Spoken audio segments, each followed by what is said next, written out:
dia faly miarabantsika amin'ny anaran'ny tompo zao dia hiaretsangantsika fanomboka ny fanompoam-pivavahana.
Riava malala ao amin'ny tompo ho aminareo rehetra ny fahasoavana sy ny fiadanana avy amin'ny Jesosy Kristy tompontsika.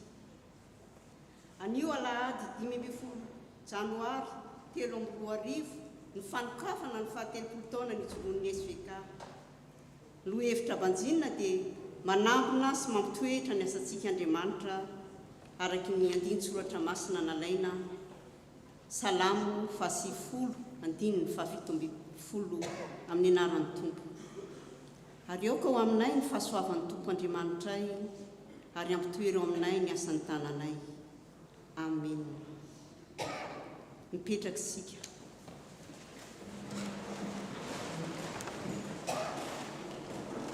Izao dia hira ny SVK manao hira faneva.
Riavana malala ndeha hisaotra sy hanome voninahitra an'Andriamanitra sika amin'ny famakiana salamo voalahatra. Salamo fahasivifolo, ny andininy voalohany, faharoa, fahaefatra, fahafolo, faharoa ambin'ny folo, enina ambin'ny folo, fito ambin'ny folo, izay hitantsika eo amin'ny fafana eo am-pitsanganana no anaovantsika izany, ka tsy mipetraka sika raha tsy vita ny hira sy ny vavaka fionana. Hiara hitsangana sika.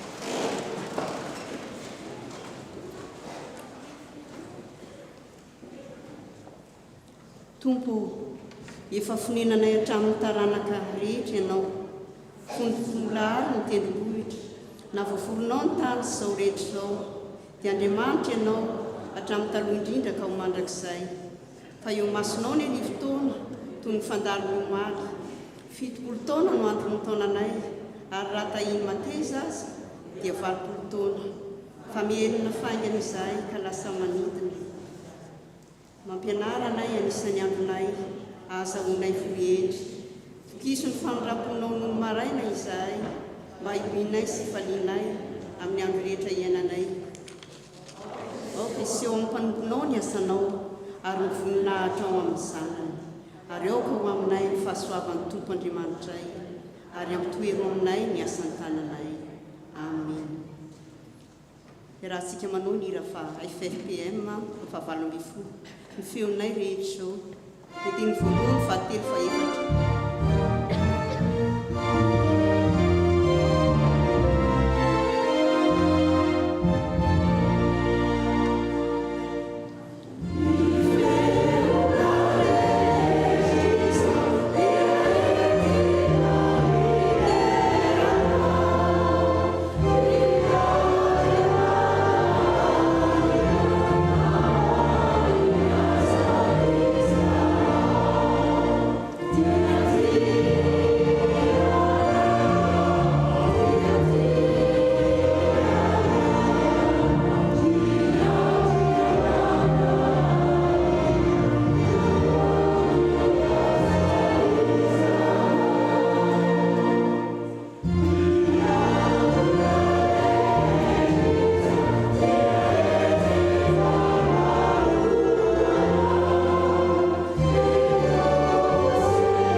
Isaoranay ianao ry Andriamanitra io fa fototry ny sotoko ianao.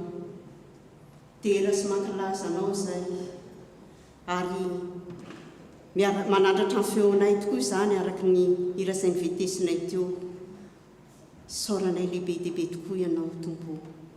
Indreny hafalianay sy ny fitana fonay nahatratra izao 30 taona nijoroan'ny SVK izao. Nefa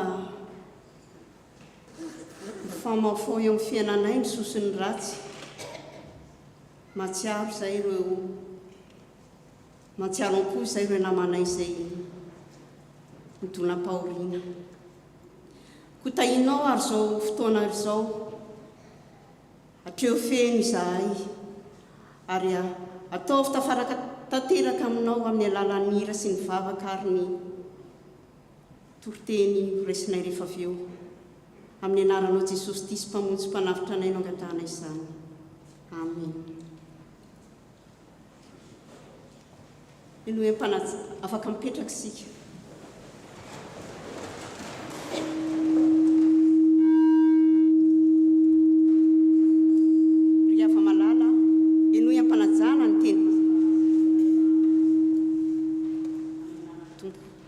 fa tsy misy mahay manao fanorenana hafa fa tsy izay natao dia Jesosy Kristy. Raha maharitra ny asan'ny olona izay narafiny teo amboniny dia handray ny valim-potiany izy. Amen.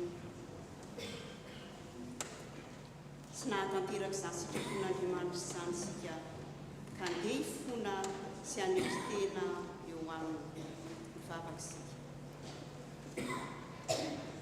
Tompo Andriamanitra io, manoloana ny sitraponao dia mahatsiaro fa tsy mendrika izahay. Isanandro dia manohy teo anatrehanao izay, na amin'ny alalan'ny teny na amin'izay rehetra nataonay, dia fa nanao izay zavatra rehetra nampalahelo ny fanahinao masina izay tamin'ny fomba maro samihafa rehetra. Fantatray anefa fa mamela ny heloka ianao, ho tendreto izahay mifona aminao, mamindrafo aminay, mamela ny heloka noho ny amin'ny Jesosy Kristy zanakao mpamonjy mpanavitra anay. Amen.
Satria ninoanatra ianao ka nanitry tena teo anatreako, izaho efa niaino, asa matahotra ianao, efa nanavitra anao aho, efa niantso ny anaranao aho, ianao, izaho mamono fahatsoanao, ary tsy ho tsarokako ny fahotanao, voavela ny elokareo noho ny anaran'ny masina. Miderano Tompo. Amen. Ataontsika ira fito amby telopolo sy dimanjato, ny andiny voalohany sy ny faharoa, endreny amaroany soa. Amen.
itsanganandro tomponanjara dia ataontsika ny raha FFPM 7 mampandiny voalohany ifanalitana zava.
Mbola hiary hivavaka isika tompoko. Tsy lany ritra tokoa ny fisaranay anao ry Tompo Andriamanitra io. Isaky ny sokatra ny vavanay dia te hisaotra, hidery ary hanome voninahitra anao izahay. Satria tamin'ny herin'ny androany dia nitoloranao ny fifaliana izahay. Ireo mpanomponao ny asa nandritra ny 50 taona teto amin'ny fiangonanao. Ary anio indray dia nomenao fifaliana izahay noho ny fijoroan'ny sampana vehivavy nandritra ny 30 taona. Ka dia misaotra Tompo noho ny fisian'izany sampana vehivavy izany. Ny anangatahinay aminao dia mbola hanomezanao azy ireo hery, tanjaka, fahasalamana ka hampaharetanao azy amin'ny asa fanontona ny akeny teo anatrehanao. Misaotra Tompo, misaotranao koa izahay amin'izao fotoan'izao fa mbola avelanao handre ny teninao ho sakafo velomanay. Iraha ny fanahinao hiasa, hanokatra ny fonay sy ny sofinay mba handray izany teny izany ka hiasa ao am-ponay ka hahatonga izany ho fiainanay. Ary ny fanahinao koa no hiasa amin'ireo mpanomponao hamaky ny teny sy hitory aminay. Dia ho voninahitra irery ny fotoana rehetra anio Andriamanitra, ary amin'ny anaran'i Jesosy Kristy zanakao no anaovanay izao vavaka izao. Amen.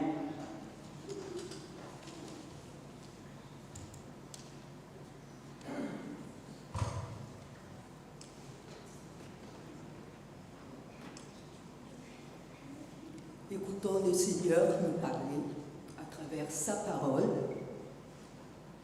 Ouvrons notre Bible dans le livre du prophète Ésaïe, chapitre 49, versets 3 à 6.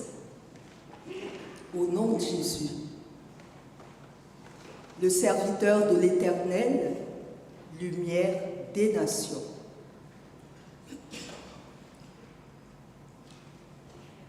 Et il m'a dit, tu es mon serviteur, Israël en qui j'aurai ma parure.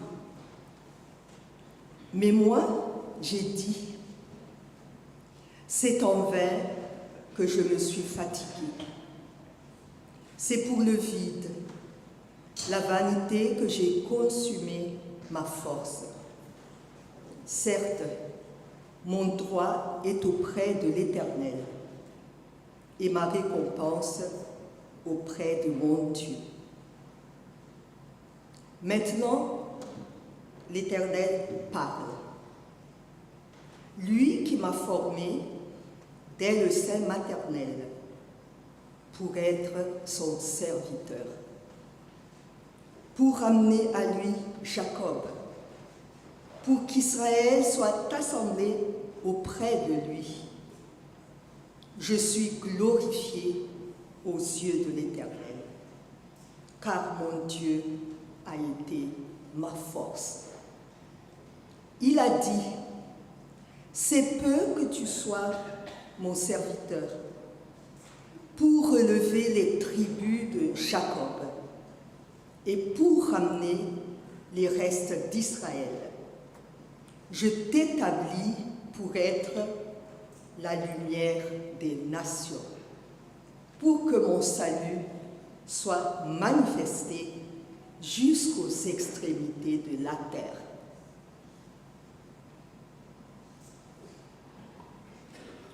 Nous continuons la lecture dans la première épître aux Corinthiens.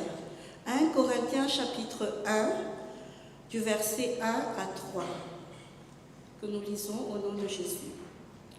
Paul, appelé à être apôtre de Jésus-Christ par la volonté de Dieu, et le frère Sosthène, à l'église de Dieu qui est à Corinthe, à ceux qui ont été sanctifiés en Jésus-Christ, saints par vocation, et à tous ceux qui invoquent, en quelque lieu que ce soit, le nom de notre Seigneur Jésus-Christ, leur Seigneur et le nôtre. Que la grâce et la paix vous soient données de la part de Dieu notre Père et du Seigneur Jésus-Christ.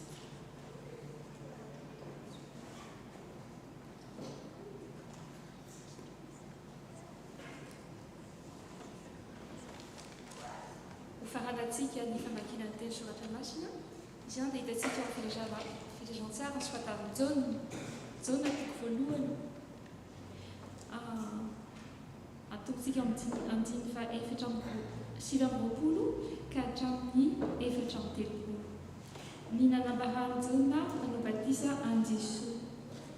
Noho ny ampitsy dia nahita an Jesosy avy nanantona azy jaona ka dia hoy izy, indro ny zanak'ondrin'Andriamanitra izay manaisotra ny fahotany izao tontolo izao. Izy ilay nolazaiko hoe misy lehilahy avy ao aoriako, izy efa tonga eo alohako satria talohako izy. Ary izao tsy nahalala azy fa mba aseho amin'ny Israely izy, izany no nahaviko manao batisa amin'ny rano. Ary jaona nanambara ka nanao hoe, izao mahita ny fanahy midina avy any an-danitra tahaka ny voromailay ka mitoetra eo amboniny. Ary izao tsy mahalala azy fa izy naniraka hanao batisa amin'ny rano no nilazana tamiko hoe izay ho hitanao idirana ny fanahy sy itoerany, dia izy no mpanao batisa amin'ny fanahy masina. Ary nahita aho ka dia nanambara fa izy no zanak'Andriamanitra.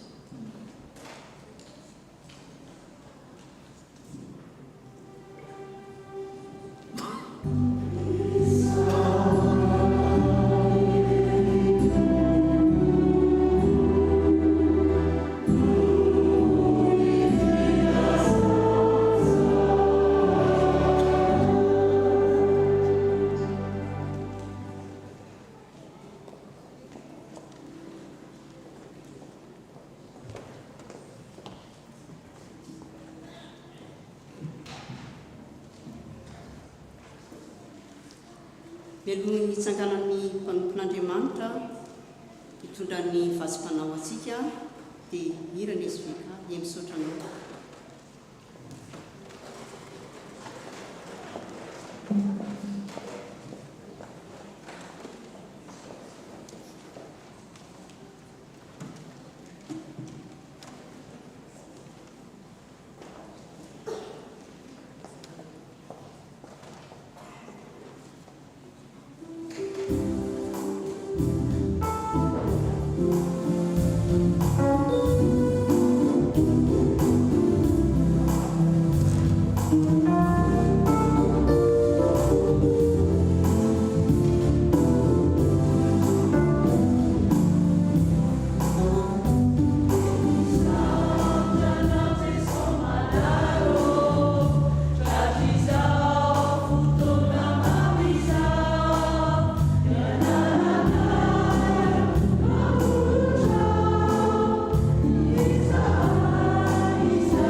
ny fanamina ataony vakintsika ataony voalohany teo milaza hoe laza tamin'Israely hoe miasa mba fa miasa mitonga nefa zao rehefa amizay zany zany atsika dia vokatry zany fafantarana fizarana ny ten'Andriamanitra ho amin'izao tontolo zao zany misaoratsika ny tontolo zany misaotra koa ny fahakoa mahitatsika rehetra fa araka ny vakiteny tao amin'ny préapôstoly tao zay miarahaba ny kristianina zay mandray ny filazantsara ka mazay fa masina itsika zany mivotika voreto dia azazaina raha misy sary masina koa araka ny filazan'otra Paoly apôstoly.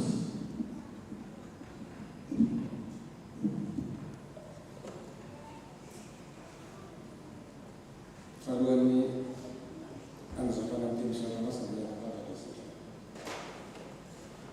dia Andriamanitra ray zanaka fanamasina misotranao izany fa mitaominao ka tafavoaka ny trano fiainana ianao ity fantatry fa manambara aminay ianao amin'ny tsirana iaby koa mitenena fitobo ka miaino izahay mpanomponao. Amina.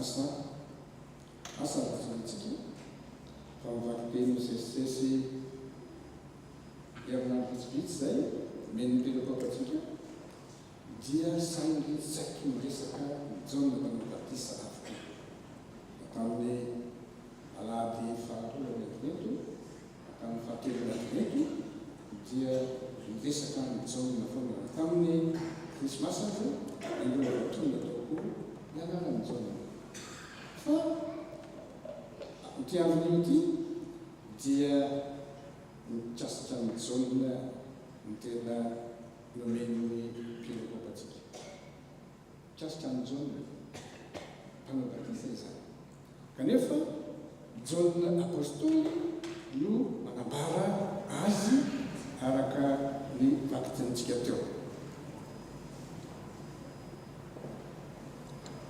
koa mikasika io fanambarana Jaona apôstoly ny vakitentsika kanefa raha ny tena marina dia tsy Jaona apôstoly ny mitantara ny aminy nataony sy hitan'ny Jaona Mpanambaptista fa i Jaona Mpanambaptista mihitsy zay nanao batisan'i Jesosy manambara zavatra hitany tamin'ny nanaovana batisan'i Jesosy. Zay ny vakiteny tsika androany ka indrindra amin'izao fahatelopolo sampana isbeka eto amin'ny tafo misy atsika izao dia zay fanambaran'ny Jaona Mpanambaptista ny hitany zay noentsika eto noentiko ifampijarana amintsika amin'izao tory teny ezahana rofoy ezahana rofoy tandrandray mihita fotany sina misoka miresaka ka manjary tsy mofy itsona fa fanambaran'ny Jaona Mpanambaptista dia milaza mikasika an'i Jesosy milaza zay fototra ny fomatsika milaza koa ny fandraisatsika izany Jesosy izany ny fandraisan'i Jesosy moa dia miaraka amin'ny mpiainatsika tsirairay avy araka izany dia tsy finoantsika ihany no voalazan'ny Jaona Mpanambaptista fa ny fiainatsika izany fandraisantsika finoana izany finoana amin'i Jesosy ary ny fandraisantsika ny fiainatsika notre la vie de foi nananatsika mandona izany teny solatamasina izany ka reo lafinamindreo reo no tiako hifampizarana amintsika androany voalohany ka ahitako hevitra izay mety tsy tena izay voalaza ny soratra masina teropadoan'ilay Jaona Mpanatesan-drara fa za kosa mahita azy hoe ny fiantson'Andriamanitra zay ny voalohany, ny fiantson'Andriamanitra ny olona anao ny asa anompo azy dia tsy miankina amin'ny fahafantarana feno an' Jesosy. Tsy miankina amin'ny fahafantarana feno an' Jesosy ny fiantson'Andriamanitra ny olona anompo azy. Ary zany no hita eto amin'ny vakitentsika. Hoy hoe Jaona no mitantara ny tenany, mitantara ny tenany Jaona. Ka ahoana moa ny sehoany zany hoe tsy miantso olona mahafantatra azy feno Andriamanitra amin'ny olona izay antsony itory ny tenany. Zany tokoa no hita eto amin'ny vakitentsika amin'ny mikasika ny Jaona Mpanabatisa. Iza moa Jaona Mpanabatisa? Jaona Mpanabatisa tsy nalala Jesosy. Hatramin'ny voalohany izy nalala an' Jesosy. Tsy nitezay nahalala an' Jesosy Jaona Mpanabatisa. Fa kosa efa tany an-kibony reny izy dia efa nitenen'Andriamanitra hitory hialoha hanamboatra lalana hahatongavan'i Jesosy. Ary ny vakitentsika teo raha hitantsika ny vakiteny voalohany fanambarana andininy fahatsivy amby telopolo sy fahataminy fahatelopolo dia Jaona Mpanabatisa no niteny hoy izy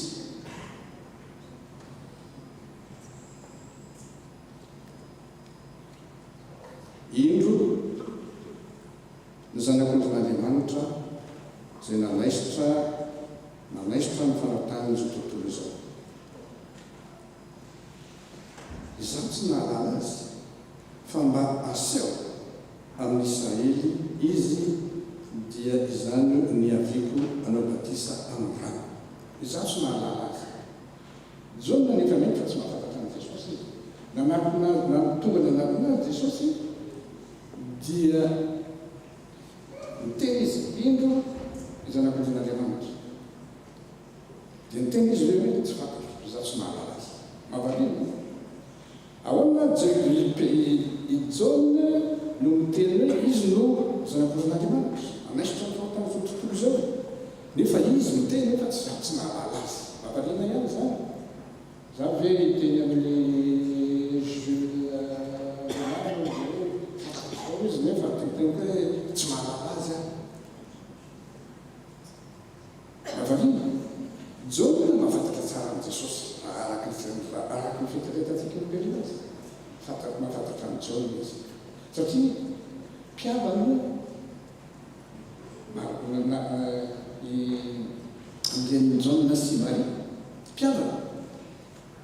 Ary raha tonga namaingy an'i Maria tany an-trano nangen'ny indren'ny Jaona tany an-trano Maria ka nefa miarahady Maria hoe manona dia Jaona natao kibony reny no mipitaka sady. Nahoana moa izy no mipitaka? Satria fantako Jesosy, fantany sady. Fa rehefa nahita azy izy dia amin'izay nivatsokatana. Zay no tena mahavaliana. Ka zay tsy fahafantarana zay natonga teny hoe tsy fahafantarana fiainan'i Jesosy ny antson'Andriamanitra atsika anao ny asany. Naijona raha efa lehibe azy. Raha lehibe moa izy Jesosy fa ambolana fotsiny mahasamihafa ny taonany. Raha antson'ny raha efa lehibe izy dia hita fa tsy naina an' Jesosy izy. Marina moa zany fa tsy Jesosy izy. Nanao fivavahana izy. Ary fantany fa marina ny fivavahana tamin'izany fotoana izany. Tsy mbola Jesosy mbola tsy nisy fanekam-pihavanana vaovao zany tamin'izany fa mbola Jesosy no tonga. Ny azy dia mbola fanekam-pihavanana tranainy ihany ny tazana Jiosy. Ary Jesosy koa nitazaina tamin'izany fanekam-pihavanana tranainy izany. Ary rehefa tonga Jesosy dia tsy fantany. Ary atao hoe tamin'ny nandritra ny mahafiainany Jaona Mpaminao Batisa dia tsy nafantatra an' Jesosy izy. Diko hoe tsy mahafantatra dia tsy nino an' Jesosy ho izy ho mpamonjy izy. Fa hoana moa Jaona Mpaminao Batisa ny teny hoe izy no zanak'ondry n'Andriamanitra anafaka ny otany izao tontolo izao. Nahoana izy nyteny an'izany nefa tsy fantan'i Jesosy. Manaona izy nyteny an'izany satria tamin'io fotoana io niasa taminy fanahy masina nazava taminy io izao io lehilahy. Dia nyteny ny fanahy masina no nolazaina. Azako hoe isika ankehitriny mety tsy mahafantatra tsara loatra an' Jesosy isika.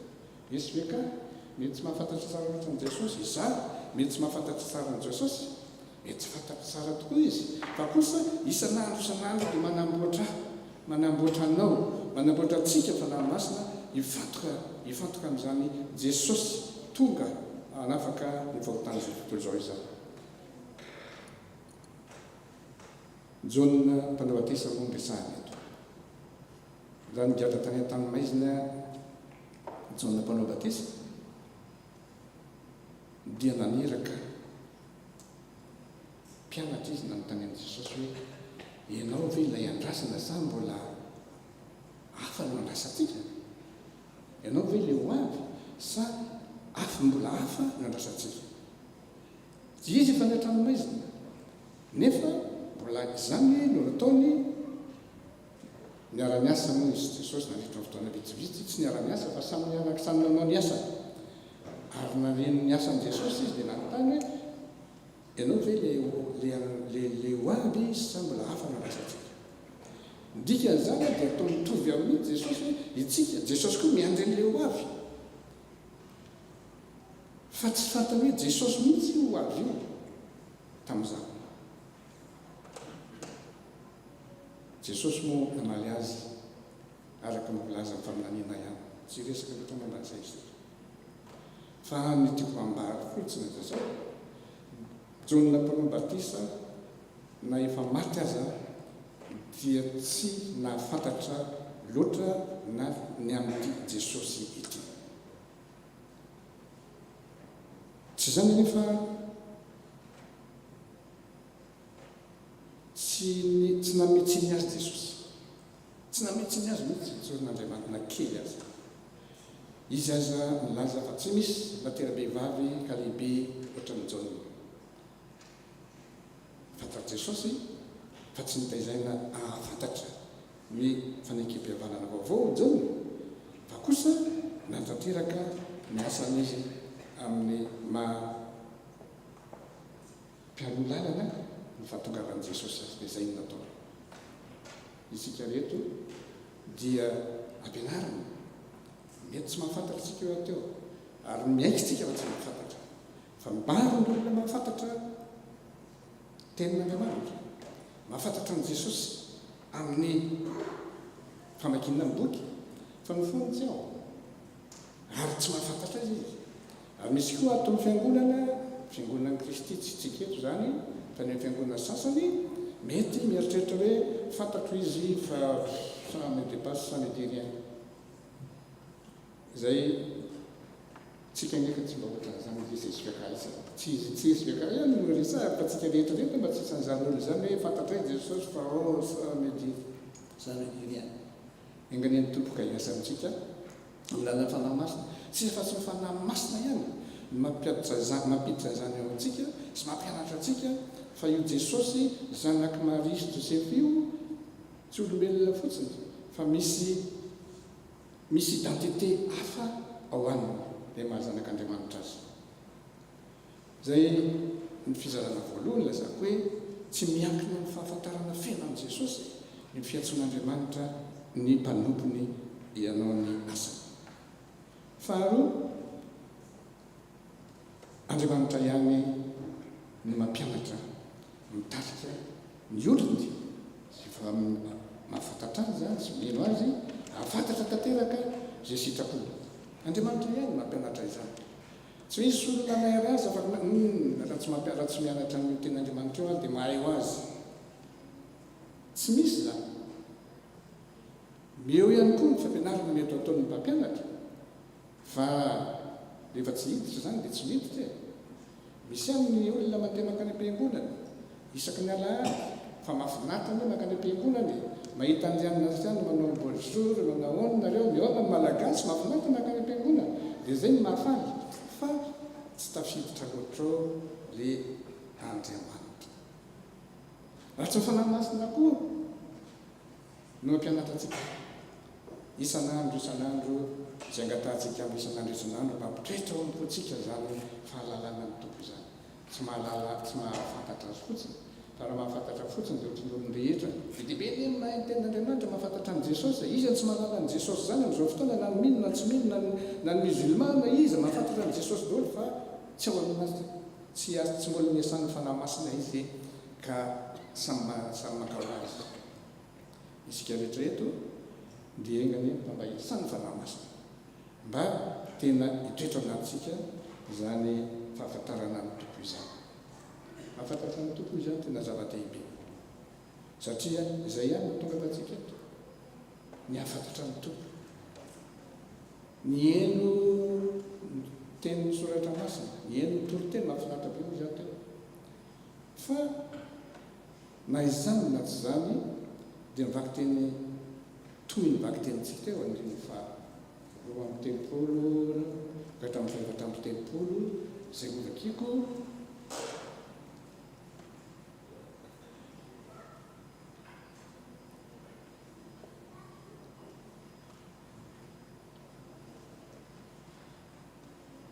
hoe ary izaho tsy nahalala fa izay nanirakahy hanao batisa amin'ny rano no nilaza tamiko hoe izay hitanao hidina ny fanahy masina sy hitoerany izy no mpanao batisa amin'ny anaran'ny fanahy masina. Ary mahita izany aho izy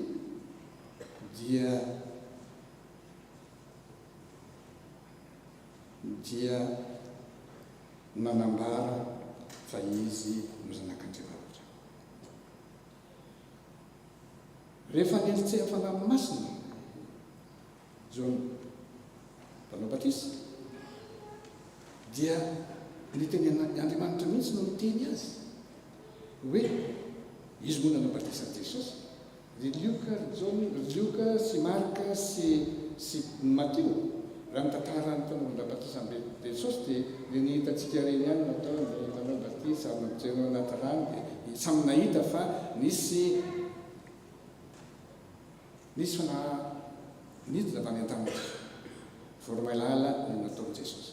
Fitantarana fotsiny nataon'ireo evanjelista reo. Tsy misy zavatra hafa na zay fa tsy hoe zao misy zao mitranga nidina fanahy masina io le hevitra fanahy masina raha kolazany dia hoe ianao no zanako malalako zay sika ianao no zanako malalako zay sika dia vita teo fitantarana fa ny Jaona apôstôly Jaona mpanao batisa tsy zany nolazainy Jaona mpanao batisa mihitsy fa le naniraka azy hanao batisa no miteny taminy hoe io rehefa raha hitanao le fanahy masina miditra amin'io miditra ka nitoetra dia izy no manao batisa amin'ny rano. Izy no zanak'Andriamanitra. Fanambarana amin'Andriamanitra mihitsy zany tonga tamin'ny Jaona ary natonga ny Jaona miteny hoe vaky tenitrareo ary dia fantatro fa izy no mpanjaka no zanak'Andriamanitra. Amintsika rehetra koa hoe zany rehefa mafantatra fa Jesosy tokoa ny zanak'Andriamanitra. Mampitratra izany ao am-potsika fa tsy mahafantatra azy intellectuellement fotsiny fa miasa anatsika amin'izay fananao fanahy masina ka mahatonga anamboatra antsika ho tena anisan'ny afaka hiteny hoe sambatra fa nivangeny tompo ahy.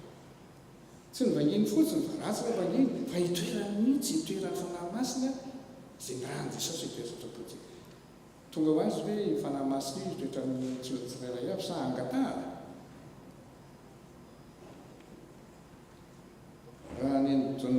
Jaona mpanao batisa dia tsy nangataka izy fa tonga ho azy satria izy efa nitenen'Andriamanitra hatrany kibo ny reniny hitondra hialoha lalana an' Jesosy.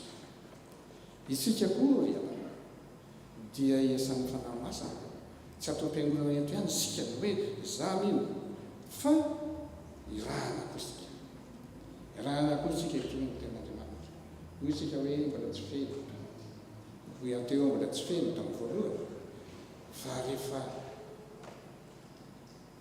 tonga ny fanahy masina, tsy nahafantatry Jesosy, mbola naveriny Jaona ihany mpanao batisa tamin'io andeha faharoa io hoe tsy nahafantatra azy. Izany hoe amin'ny lafiny rehetra mihitsy dia mbola tsy nahafantatra amin'i Jesosy Jaona, fa niasa taminy mihitsy fa Andriamanitra mihitsy niditra atao aminy natao azy hafantatra ka hoe io zanak'Andriamanitra. Tsika koa ry havana maranako azy dia tahaka izany.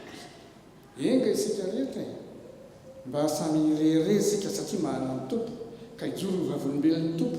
Fa izany moa nataony Jaona apôstôly, Jaona mpanao batisa, rehefa nahafantatra izy na eny ny ten'Andriamanitra izy dia nino tena mitoetra ka ny teny hoe fantatro fa zanak'Andriamanitra izy. Fijoroana vavolombelona izany. Fijoroana vavolombelona izany falazana ny olona rehetra fa zanak'Andriamanitra Jesosy, ary ny zavatra nataony mahatonga antsika ho isany olona vonjy. Kazakivy amin'ny fanarahana ny tompo. Tsy mora, tsy hoe rehefa nalay ny lova kristianina dia mety zany fa iny efa sambatritsika hiketriny. Fa ny zavatra kelikelirentsika nge ny fahasambarany ity an-tany dia tadiavintsika sy natanitsika isan'andro isan'andro izy moa ny sambatra. Manana fahasambarana teo tsika rehetra. Ny fomba anomezan'Andriamanitra zany fahasoavana zany no samy hafa fa samy nahazo daholo isika rehetra. Vao tonga eto tsika rehetra efa sambatsika, tonga eto velinaina dia sambatsika zany. Fa mikasika nisy veka fatelopolo taona izy ten'Andriamanitra izay nifidiny ho fiteny faneva. Jereko kely ato mialatsiny.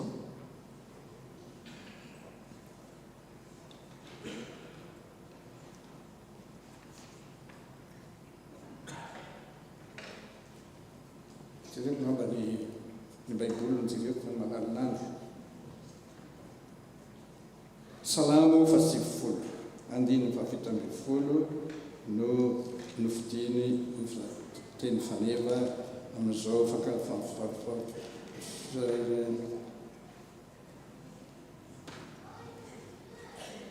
fankalazana fanakafana ny fankalazana fatelopolo taona izao. Hoy izy andiny fafito ambin'ny folo.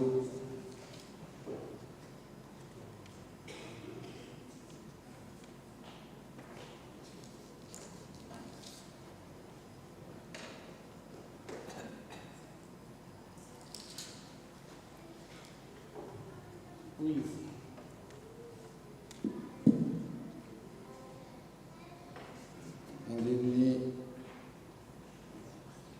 fahafito.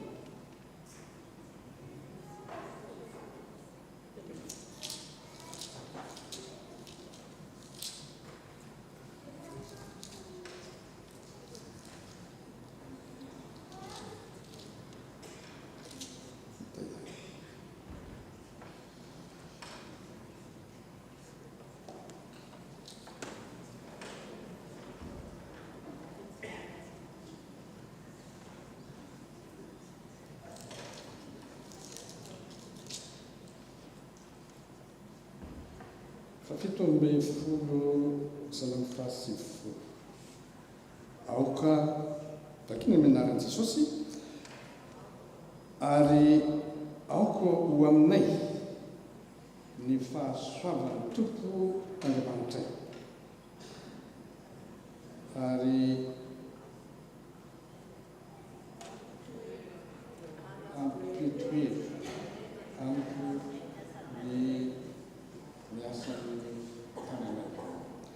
ampitoero aminay ny asan'ny tananay zany ny babaka reny maveriny indroa ampitoero aminay ny asan'ny tananay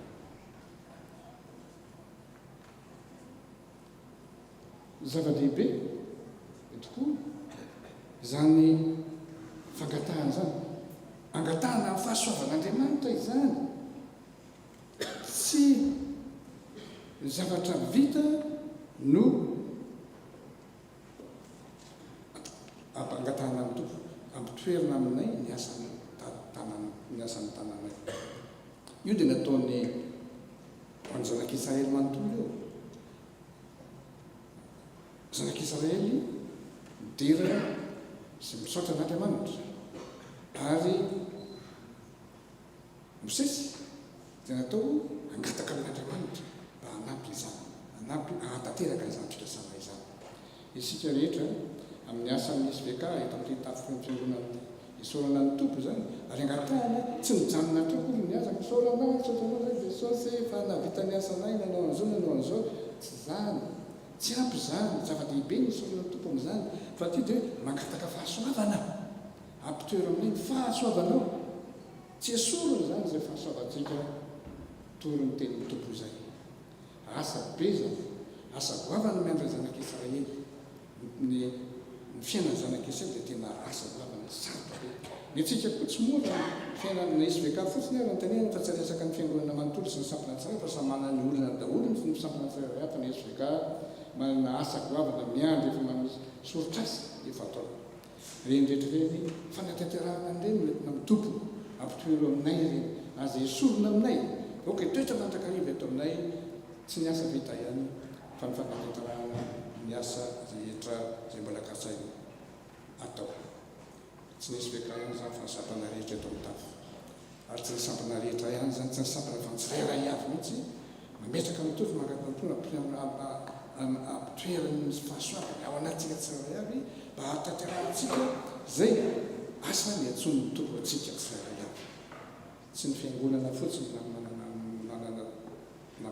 nampanaovana iasa tsy ny sampana fotsiny zava-dehibe zany fa tsy mpitandrana fotsiny indrindrandrindra mpitanjona moa dia n'izao hoe tampianatra izy fa tsika rehetra no antson'ny tompo anao ny asany tsy tanteraka sika marina zany pastera tsy milaza hoe tanteraka amin'ny fanarahana ny tompo sy fahafantarana ny tompo fa kosa izy ihany manambetsika tsirairay avy eto amin'ny alalan'ny fanahy masina zay angatahntsika toetra tonantsika no iasan'ny fanahy masina misy isany amintsika tsirairay avy nahatonga atsika ho tanteraka amin'ny fanarahana azy ka hitenena ny tompo amintsika rehefa toy izy hoe tsara zany le mpanompo tsara sady matoky midira amin'ny fifalian'ny tomponao ho amintsika rehetra ny fiadanan'ny tompo amen.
ny olona voavela eko ary havana dia samy manambara Baiby maso ny finoana. Eo am-pitsanganana manombantsika ny fanekam-pinoana lavany voalohany.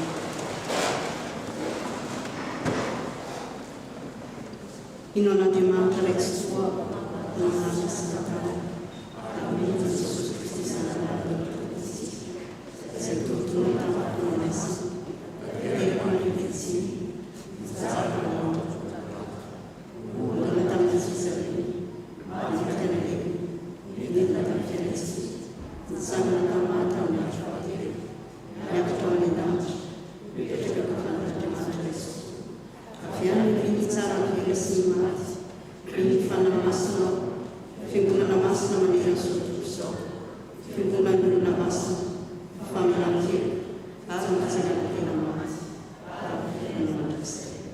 Aleluia. Afaka mipetraka isika.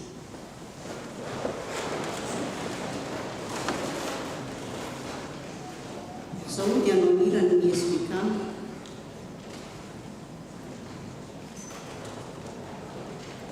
Sotranao.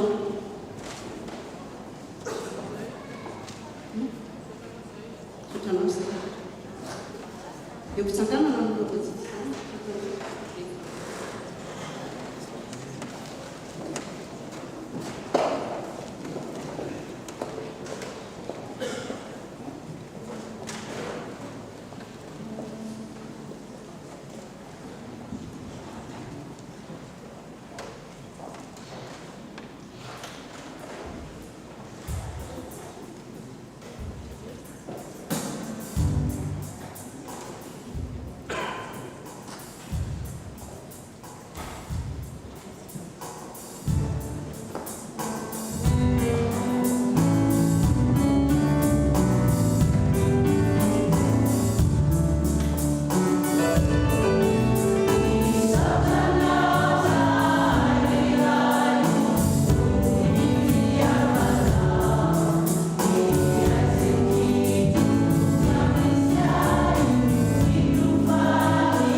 tonga eo amin'ny fotoana fanokafana ny fahatelotoana mesifikansika tany iray aman-drentsika tanjonako mitondran'ny kristo.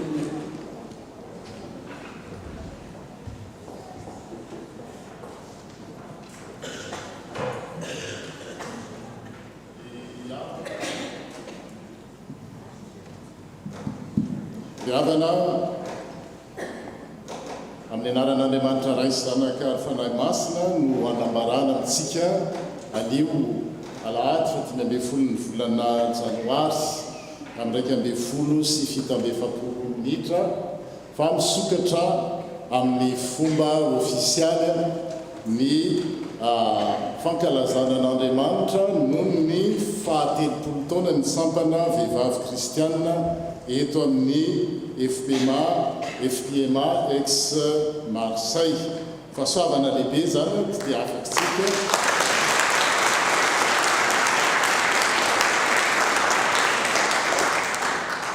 izany fankalazana zany dia mitondra ny loahevitra zany ary zay ny loahevitry ny fitaovavahana an'io aferinaseo hitantsika io hoe manambina sy mitoetra na hoe mampitoetra ny asantsika Andriamanitra araka an'io soratra masina Salamo 7:7 io ary aoka ho aminay ny fahasoavan'ny Tompo Andriamanitra ary ampitoera aminay ny asan'ny tananay. Ny amin'izao taona mpankalazana zao dia nangataka mitra foy tamiko ny filohan'ny SVK ex Marseille mba hiteny kely ianao firaritsoa dia tsy misy firaritsoa fa tsy zany lohahevitra zany manambina antsika Andriamanitra, mampitoetra ny asantsika Andriamanitra, manambina ny asantsika Andriamanitra satria zany manambina antsika Andriamanitra ny fisehony zany dia zao eo amin'ny asa fanompona voalohany indrindra. Raha manana ratsany ianao dia ataovatra voalohany indrindra ny fanambinan'Andriamanitra dia miseho eo amin'ny fahafahantsika manompo azy. Le service est une bénédiction. Zay le fanambinan'Andriamanitra voalohany hitantsika tamin'ny vakiteny sesy teo zany hoe folombola tsy ary akory, folombola tany aona le fiteny tany am-boka dia fa fantatr'Andriamanitra ary nataony ho mpanompony. Zay ny vakiteny teo vakiteny voalohany. Depuis le ventre de ma mère, le Seigneur me façonne pour que je sois son serviteur. Zany fanambinana zany tia ity fanompony ity tsy tonga ho asendra ny finjavatra tetsy hoe tonga tao am-piangonana dia lasa SVK na lasa diakona na lasa mpanompon'Andriamanitra fa folombola tsy tao akibone. Zany fanambinan'Andriamanitra zany voafolona. Dia le vakiteny tao amin'ny Korintianina teo koa dia mbola nanamafy an'izany ihany hoe tsy vitany hoe voafolona fa voantso sy voatokana ho an'Andriamanitra. Zay le hoe masina amin'ny heviny aratsoratra masina, mise à part. Non seulement que Dieu nous a façonnés depuis le ventre de notre maman, mais il nous a appelés et mis à part pour son service. Zay le fanambinana zay. Ary miova fijerintsika rehefa tsapantsika zay hoe aike tsika atson'Andriamanitra eo amin'ny fiangonana miasa manompy io fanambinan'Andriamanitra io ary izy no miantso antsika amin'izany. Dia nefa le fanambinan'Andriamanitra koa zany dia miseho amin'le hoe mampitoetra ny asantsika izy. Raha namaky ny salamitsika nanomboka an'izao fotao fanompom-pivavahana izao dia voalaza tao hoe eo mason'Andriamanitra ny arivo taona dia toy ny fandalo omaly. 70 taona ny andro ny taonanay ary raha tahany mateza aza dia 20 taona. Zany hoe atson'Andriamanitsika, atokanitsika, ambinitsika no miasa nefa zao azadiny mandalo ihany tsika eo. Tsisy olona mipetraka eo ela zany.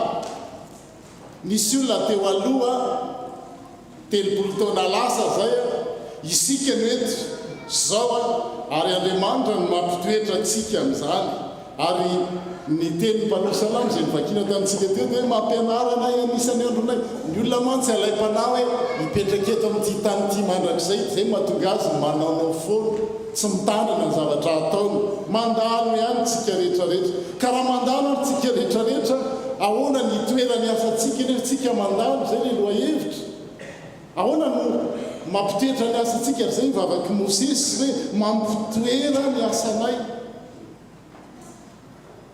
le vaky teny nitoriny pastera teo manamafy azy jaonina mpanao batisa zay rehefa mihaino an'le toriteny sy mamaky an'le teny dia izao no voalaza hoe misy lehilahy tonga avy aorianako i jaonina mpanao batisa zay efa tonga eo alohako. L'homme qui vient après moi est plus important que moi. Ça y est, j'aime bien le français. Eo amin'ny asan'Andriamanitra dia zao misy olona teo alohantsika ary tsy maintsy isy olona ao aorianantsika ka ny fahaizantsika mandray miasa meno teo aloha sy manohy izany ary mampita izany. Voilà la grandeur d'une femme, d'une section SVK, d'un responsable d'église ou d'un responsable d'État. C'est le fait de se mettre en action, prendre une responsabilité et de transmettre ça. Notre vie, en fait, c'est comme une course de relais. L'important, c'est pas de courir vite, mais de transmettre le relais. Ça y est, misy olona teo alohantsika tsy tsika namorona an'io tsy tsika ny dada sy neny sy tsika ny bob sy carter fa nisy olona teo alohantsika ary rehefa tonga miterantsika dia manao amin'izany tsika mpitiavana ary raisitsika hatramin'ny fanambinana izany fanambinana manao anasan'Andriamanitra fa tsy vezaka fa avy eo indray kosa mifantaniana dia ahoana ndray mampitaiko amin'izay ho amin'ny hafa eo ny olana rehefa mijery firenena mandroso itsika dia ny atao hoe fifandimbiasa an'asa misy tsy vitany teo aloha dia toizana ary tameronytsika nisaotra an'Andriamanitra noho ny mpanompony tonton Charles zay tsaroko mihitsy ny teniko hoe io olona io dia zao teo foana izy fa rehefa tsy nandray antsara izy dia zao tsy mba ny kritika mihitsy ireo zay nandimby azy fa miteniny azy hoe mandroso ny fiangonana. Voilà la grandeur d'un homme, d'un responsable, d'une femme d'église, d'une mère de famille, d'un père de famille, d'un responsable d'un État. C'est que savoir saisir la responsabilité et prendre ça comme une bénédiction et puis transmettre ça après. Zay raha nina soa an'reto SVK eto eky sy Marseille ary zay koa metytsika any amin'ny tokantrano any amin'ny fiangonana any amin'ny fiarahamonina any raisinao tahaka ny fahasoavana ve le andraikitra ary ahoana ny efa fanomananao sahady ny olona andimby ianao satria mandalo ianao eto mandalo ianao ray ny mpianakaviana mandalo ianao ray mpianakaviana mandalo ianao zoky mandalo ninina mandalo fa ny mampitoetra ny asa dia ny fahaizanao mampita izany amin'ny hafa.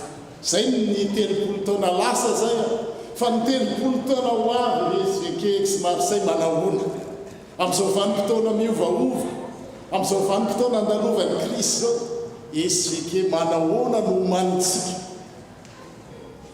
apetraka amin'ny tompo zany satria izy no afaka mamaly azy izy ny manamona izy ny mampitoetra ka dia mitsodrano ny SVK ex Marseille amin'izany teny izany koa dia ho voninahitr'Andriamanitra irery ihany ny zao tao-pankalazana izao.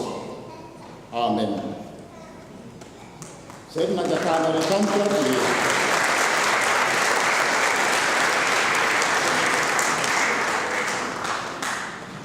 bravo, félicitations.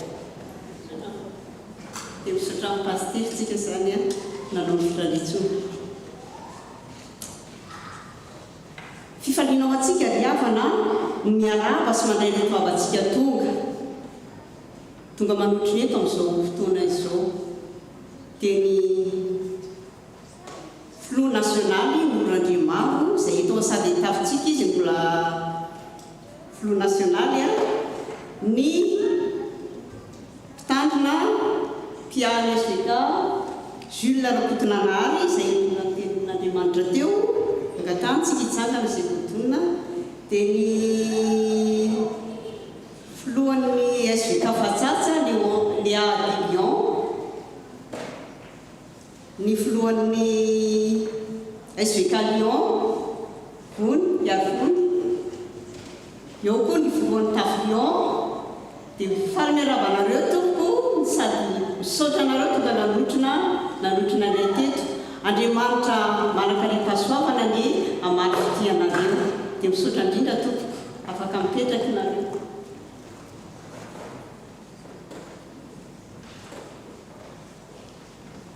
Misaotra an'Andriamanitra isika nahatratry ny fotoan lehibe izao. Dia noho ny fotoan lehibe izao fotoana izao fahatelo-taona nijoroan'ny SVK zao dia zava-dehibe tokoa no anarahantsika ity fikambanana ity. Ny fiorenany dia tamin'ny taona 1993 ary ny filoha tamin'izany teo amin'ny fietom-boany dia Noro Randriamaro izay filoha nasionaly, izy no manomboka ny fitenenana moa rehefa avy eo dia avy eo nisy ireo filoha maro mifandimby misy izay mba tenenina amintsika. Olgara Fanoarana, Joseline Randrianardera, Olgara Miadanarso, Tompopavy Gredin, Simona Fanoarana, Razafy Mandimbomimo ary ny tenako izay ampelinasa Ianta Razafy Mandratra. Ny fahatelo taona moa zany izay nolalovana tompoko dia nisy fandibiasa toerana reo ny filoha fa eo koa rebrao izay nandritra izay telopolo taona izay saingy amin'ny fotoana ivon'ny fankalazana dia anana ny amin'ny maha-pakasitrahana ireny brao SVK rehetra, tsy adio ny brao SVK rehetra nandritra ny fahatelo taona fa dia misaotra antsika rehetrarehetra amin'ny fiaraha-miasa. Mialohan'izany dia ino misy tononkalo atolotra anareo aorinan'io dia misy vidéo, dia aorinan'ny vidéo dia andray fitenenana ny filoha nasionaly dia manaraka izany ny filohan'ny SVK Fatsatsa dia après ny filohan'ny SVK Fatsatsa dia ny filohan'ny SVK Aix-Marseille ary farany ny bureauan'ny SVK, ny bureauan'ny SLK, solotena ny bureau SLK. Atompontsika amin'ny tononkalo izany izay atolotratsika fanamariana ity fahatelo taona ity. Raha ny taona maro lasa nodidianay dia nahatsapana hatrany ny fitiavanao, ry Andriamanitray ankasitrahanay ny telopolo taona ny tantananao. Fiderana no asandratra ety ho anao mpitantana ny dia, ny taona ny fandimy fa maharitra ho anao tompo ny voninahitra. Ny fahasoavanao ny falinay ampy hanavao ny fikambananay, ny fononanao izay niananay mbola nampijoroanay hatrizay. Ny asa efa vita sy izay mbola atao izay ho tombon-tsaina aoko voninahitra ao. Ny finoanay atao vilalipaka ny nadinay ety ahafahanay mitraka.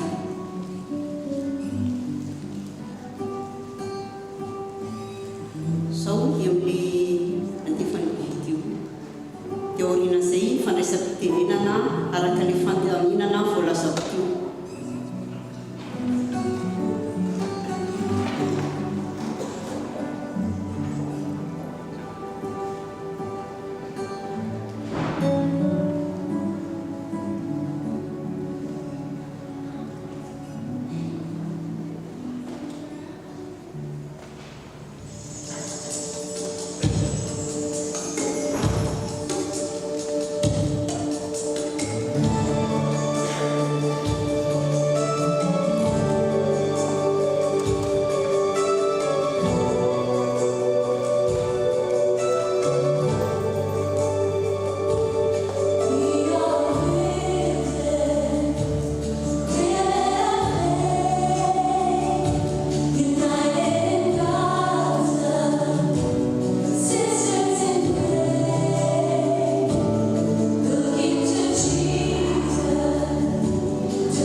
Teo an'Andriamanitra ihany ny voninahitra.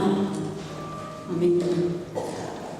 Minambara izy tompoko misy latsaka, misy zavatra saika dimy ny programan'ity taonjobily ity. Amin'ny 3-4 juin ny ivon'ny fankalazana izy culte fanomezam-boninahitra an'Andriamanitra, dia tsika maro no atao fa mbola ho lazaina olina. Ny 15 oktobra kosa dia famaranana ny taonjobily. Zao zany zao dia andray fitenenana ny filo nasionaly, no SVK nasionaly, dia mampiren'izay ny toan'ny SVK Fatsatso, dia filohan'ny Tafex Marseille ary ny birao solitenan'ny birao an'ny SLK.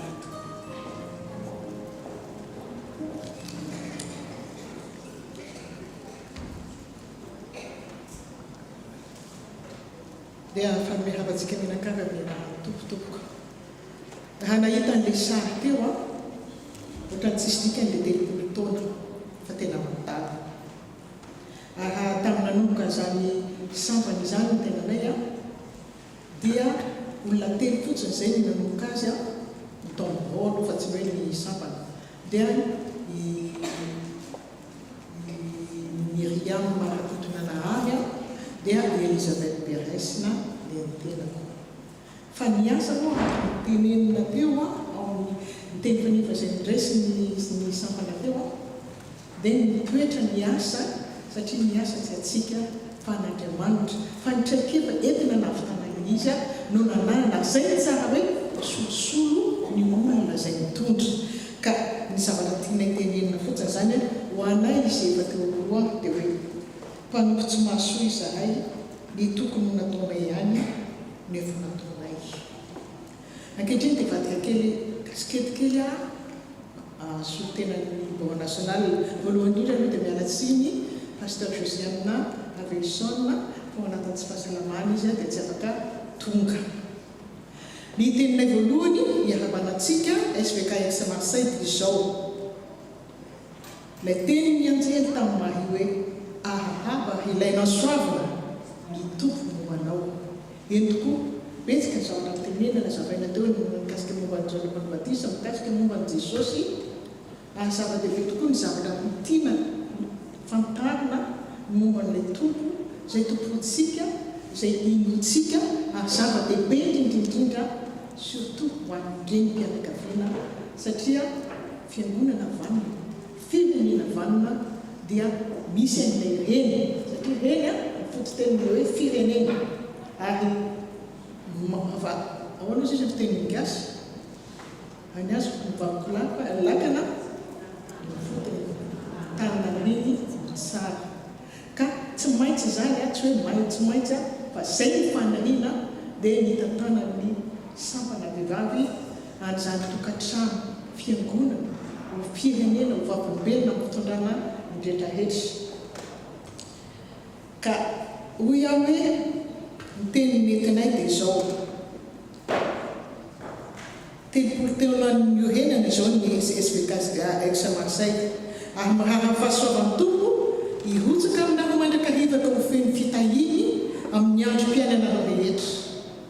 Ananandro maro anaovantsoany ka hanabe anana ny endry. Raha mpianatra izy tompony ahanana ny mahay dia ahamananatra ho tojony ny mpakatoro. Izy tompony anafy hiezatra any sy vimbona nareo amin'ny asa izay nantsony anareo. Lasa zay 30 taona voalohany ary mivelatra eo anoloanareo ankehitriny 30 taona faharoa izay mbola misy tanjotratrarina sy asa hafa ho tanterahana ka mila fahavononana ary mitaky fahalavahina. Irosotrany ane ianareo eo ambanin'ny fahasoavan'ny tompo ary alindrika mandrakariva ny tenin'Andriamanitra ho ivony ny asa rehetra tao sy hitoetra tsara amin'ny finoana amin'ny taona maro vaovao manaraka. Ka na inona nataonareo na miteny na amin'ny asa dia ataovy amin'ny anaran'i Jesosy Kristy tompo izany rehetra izany ka misaoran'Andriamanitra ray amin'ny alala. Mety izy ny zavatra anenjehana ny asa fanompoana izay taona eo, ny zavatra betsaka ny zavatra misafotofoto ny fiainana. Fa rehefa miorona amin'ny tompo ianao no sady mijoro amin'ny finoana masina, dia ilay Andriamanitra ray namorona ny zavatra rehetra sy Jesosy Kristy ilay mpamonjy ary ny fanahy masina no ampahelintsika anao ny lalana tsara. Fa avy amin'ny Jehovah no mahalavalava ny dian'ny olona, ka izy no makasitraka ny lalana. Na dia alava azy izy, tsy mikarapoka fa Jehovah no mitantana azy. Ka hoy izahay hoe ianareo SVK eto ex-Marseille anie, dia ho toy ny voninkazo kotsanando ka mihiratra eo ao anatin'ny saritra, ho toy ny laingo sy takidravina ka misandratra ao anaty hazavana. Ka ny amahananay izao afatra izao dia ny teny fanevan'ny Jobely fa 20 taona ny FPMA koarilo ny fahalotona sy ny lolopo rehetra ary ekeo ny fahalememana ny teny nambolena izay mahavonjy ny fanahina eo. Hoy izahay amin'ny nampifany SVK national manao hoe nakany hoe vehivavy kristiana mikolokolo ny tontolony mba hahafaly ny tompony amin'ny fotoana rehetra. Fa manana izao rakitra izao amin'ny volantany izahay mba ho an'Andriamanitra ny alehibehan'ny hely fa tsy ho aminay. Eto amin'ny ex-Marseille moa dia tia manao poème. Aty misy poème atolotra atsika izay avy amin'ny national, tsy za koa nanao azy fa olona koa nanome aty avy ao amin'ny tavitolozy. Ka atolotra atsika rehetra mpitiavana. Aoka ny vehivavy izay matotra am-panahy, hitondra tena tsara fa tsy ampiahiahy, ho maso-pisaina tsy manendrikendrika fa mpianatra ny tsara ny mendrika. Aoka ny vehivavy ahatsapa tena, ahay isaina tsara, ahay mitondra tena, ka ho tiany vadiny azoto ikarakara sy ho tiany zanany hitaisa tsara. Andraikitrao izany ka dia tanterao, ny antotosa izany no kajio sy ezao. Ny ty an-tany ho tahaka ny any an-danitra, ho mpino mpankatoa ilay ray tsy toa. Teny fidehana, feno fifaliana, no tsanta entinay isaorana anao. Fa soavan-dehibe no indro atolotrao ka nahatratrananay izao fotoana izao. 30 taona niasana nampona, 30 taona nitazaina ny finoana, 30 taona feno fahazotoana, 30 taona mbola hijoroana. Voninahitra ny ao n'Andriamanitra ihany ary manao veloma mahafinaritra ho an'ilay mpanoratra. Ka ny zavatra angatahiko mba hitsangana ny vehivavy rehetrarehetra izay reny na tsy hainy fa olona mitaiza, ny anaovantsika miaraka ilay iha hoe izay mahakolokolo no manana ny soa ny andiny voalohany sy ny fahaefatra.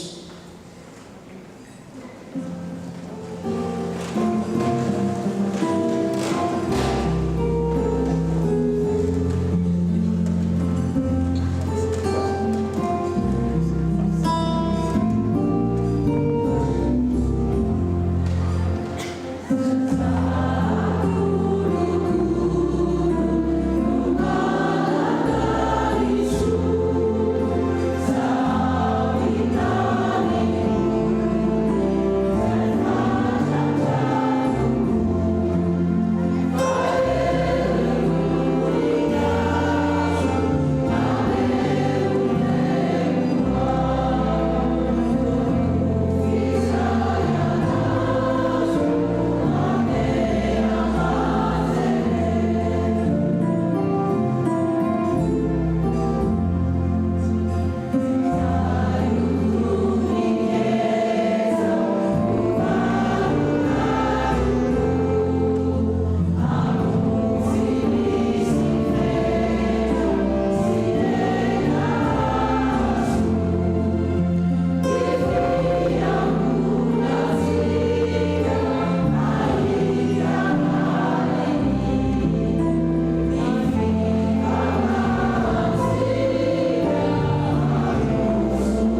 miaravantsika kristianina rehetra eto amin'ny Aix Marseille. Fifaliana tanteraka ho anay ny miaravantsika mpiambina rehetra tsy ankanavaka ary indrindra moa ny SVK Aix Marseille dia ny tompony momba anareo anohatranareo amin'ny asa izay efa nanendren'ny tompo anareo. Raha nahita ny vidéo nandeha kely vetivety teo tsika, zaho manokana aloha zany, dia tena tanteraka aminareo tokoa le teny hoe hita teo amin'ny vidéo ny finoana, hita teo ihany koa ny fanantenana ary indrindra ny fitiavana. Izay teny folo izay no apetraka aminareo ao amin'ny Korintianina voalohany 7:7-10. Ary ankehitriny dia ireto telo reto no mitoetra: ny finoana, ny fanantenana, ny fitiavana. Fa ny fitiavana no lehibe indrindra amin'ireo. Matonareo SVK Aix Marseille tonga amin'izao faha-telopolo taona izao, mankalaza amin'izao faha-telopolo taona izao, dia tao aminareo tokoa ny tenin'ny tompo hoe fa ny fitiavana no lehibe indrindra amin'ireo telo ireo. Koa mbola atratra maniry tsika, mbola samy atratra ny telopolo manaraka, ny telopolo taona manaraka ho avy indray. Teo aminareo ny amin'ny tompo, hitahinareo ny amin'ny tompo. Sotra tokoa.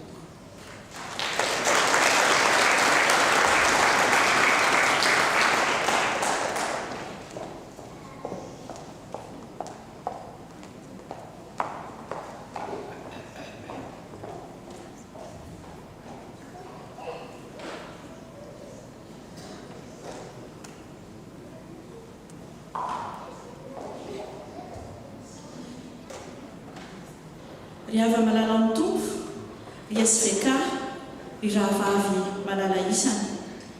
Samy sambatra moa ny vohitra eto Marseille, manana ny Notre-Dame de la Garde, mamirapiratra tsara tazanina, mialy any Marseille, mialy any ao amin'ny Makondro. Fa isika eto Marseille dia eto amin'ny FPM Aix Marseille kosa dia tsy latsaka izany, satria manana ireto nos dames de la SVK. Sy ny fehitendan'izy ireo ihany mamirapiratra an'io mba jareo ani reto atsarany. Tsy mevatazanona fotsiny fa mamirapiratra ny fanahy masina izay mitoetra ho amin'izy ireo tsirairay avy. Mandehandeha eraky ny Marseille sy ny vohitra rehetra any ampiasany naiza alehany dia ambassadeur Kristy, feno tsikitsiky ary mizara ny vaovao mahafaly.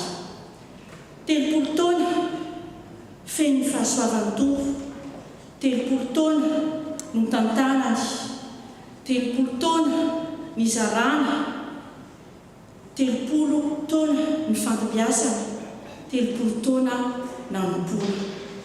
Taony sarotra, maro ny manana famizarana ka natratra izao 30 taona izao.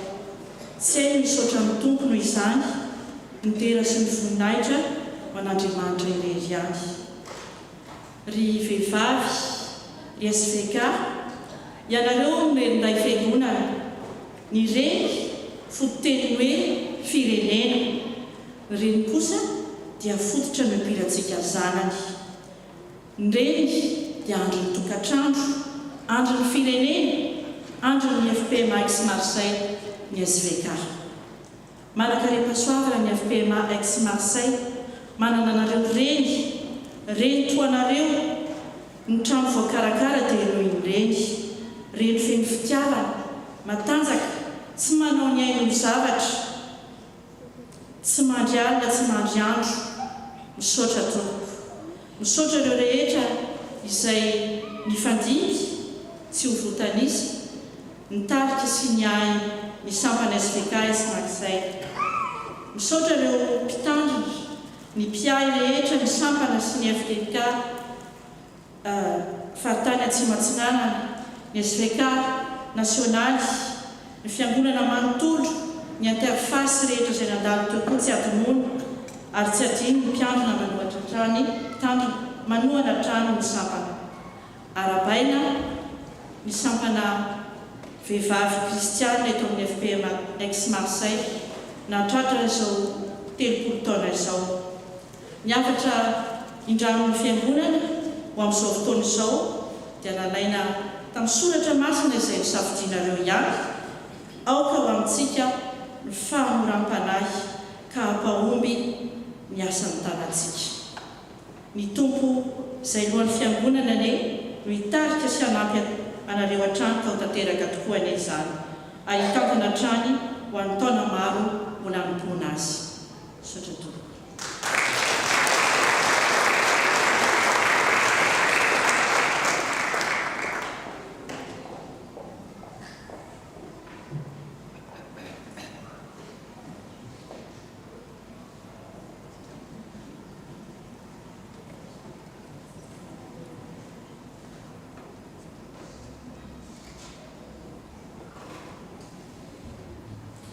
Sarotra ny teny satria fa voalaza indreo olona tamin'le tenenina rehetra. Fa najana dia voalohany indrindra dia miaraka antsika rehetra trano taona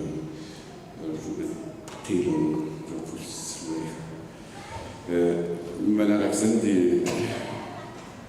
miaravany sampana SVK SVK amin'izao fankalazana ny jobiliny fa 10 taona ny sampana izao.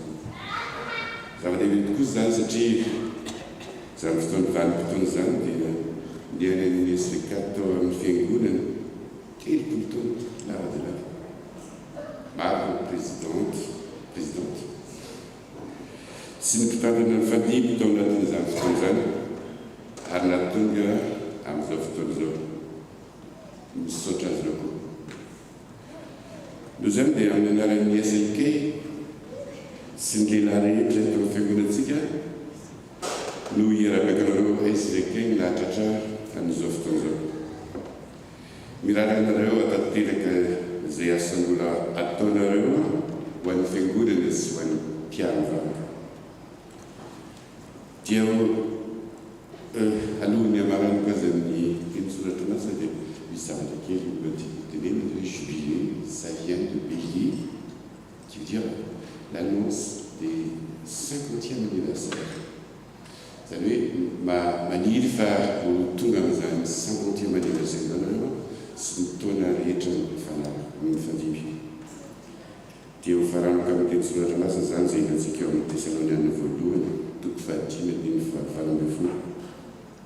Misaora an'Andriamanitra amin'ny zavatra rehetra.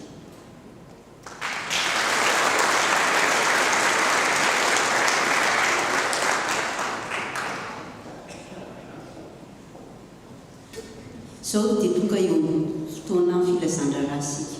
Angaviana ny tokony manjara miakatra tenenina.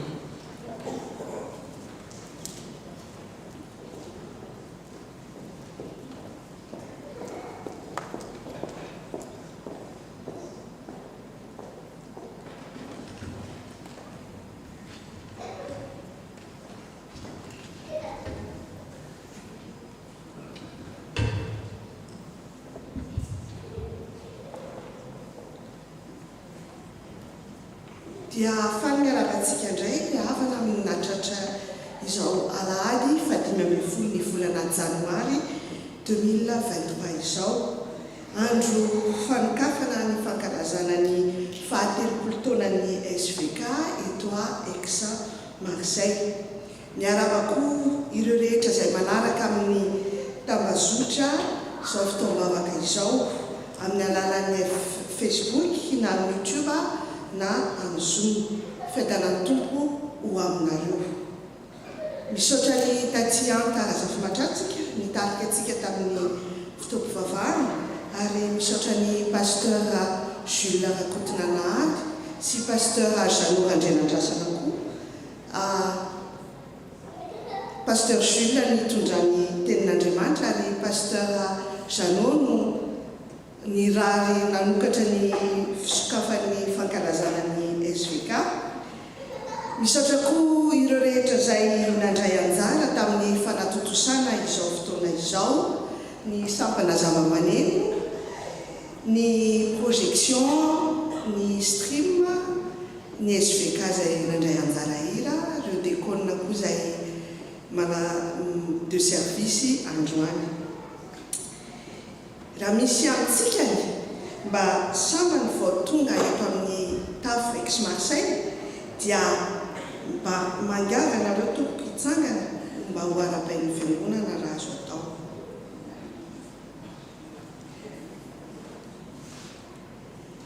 Dia mirary soa anareo tompoko ny fiangonana FPMA tonga soa eto anivon'ny Aix-Marseille, eto amin'ny tafo FPMA Aix-Marseille raha mandalo na mitoetra nareo dia ny tompo mba sy tahanareo amin'ny zavatra rehetrarehetra izay kasainareo atao.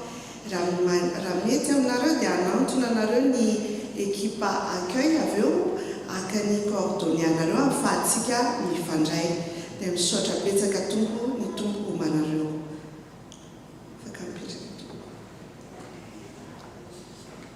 Ny androandroany moa zany koa dia anatanterantsika ny famangina ireo ray aman-drenitsika izay tsy voarava tamin'ny voalohan'ny taona tamin'ny 1er janvier teo.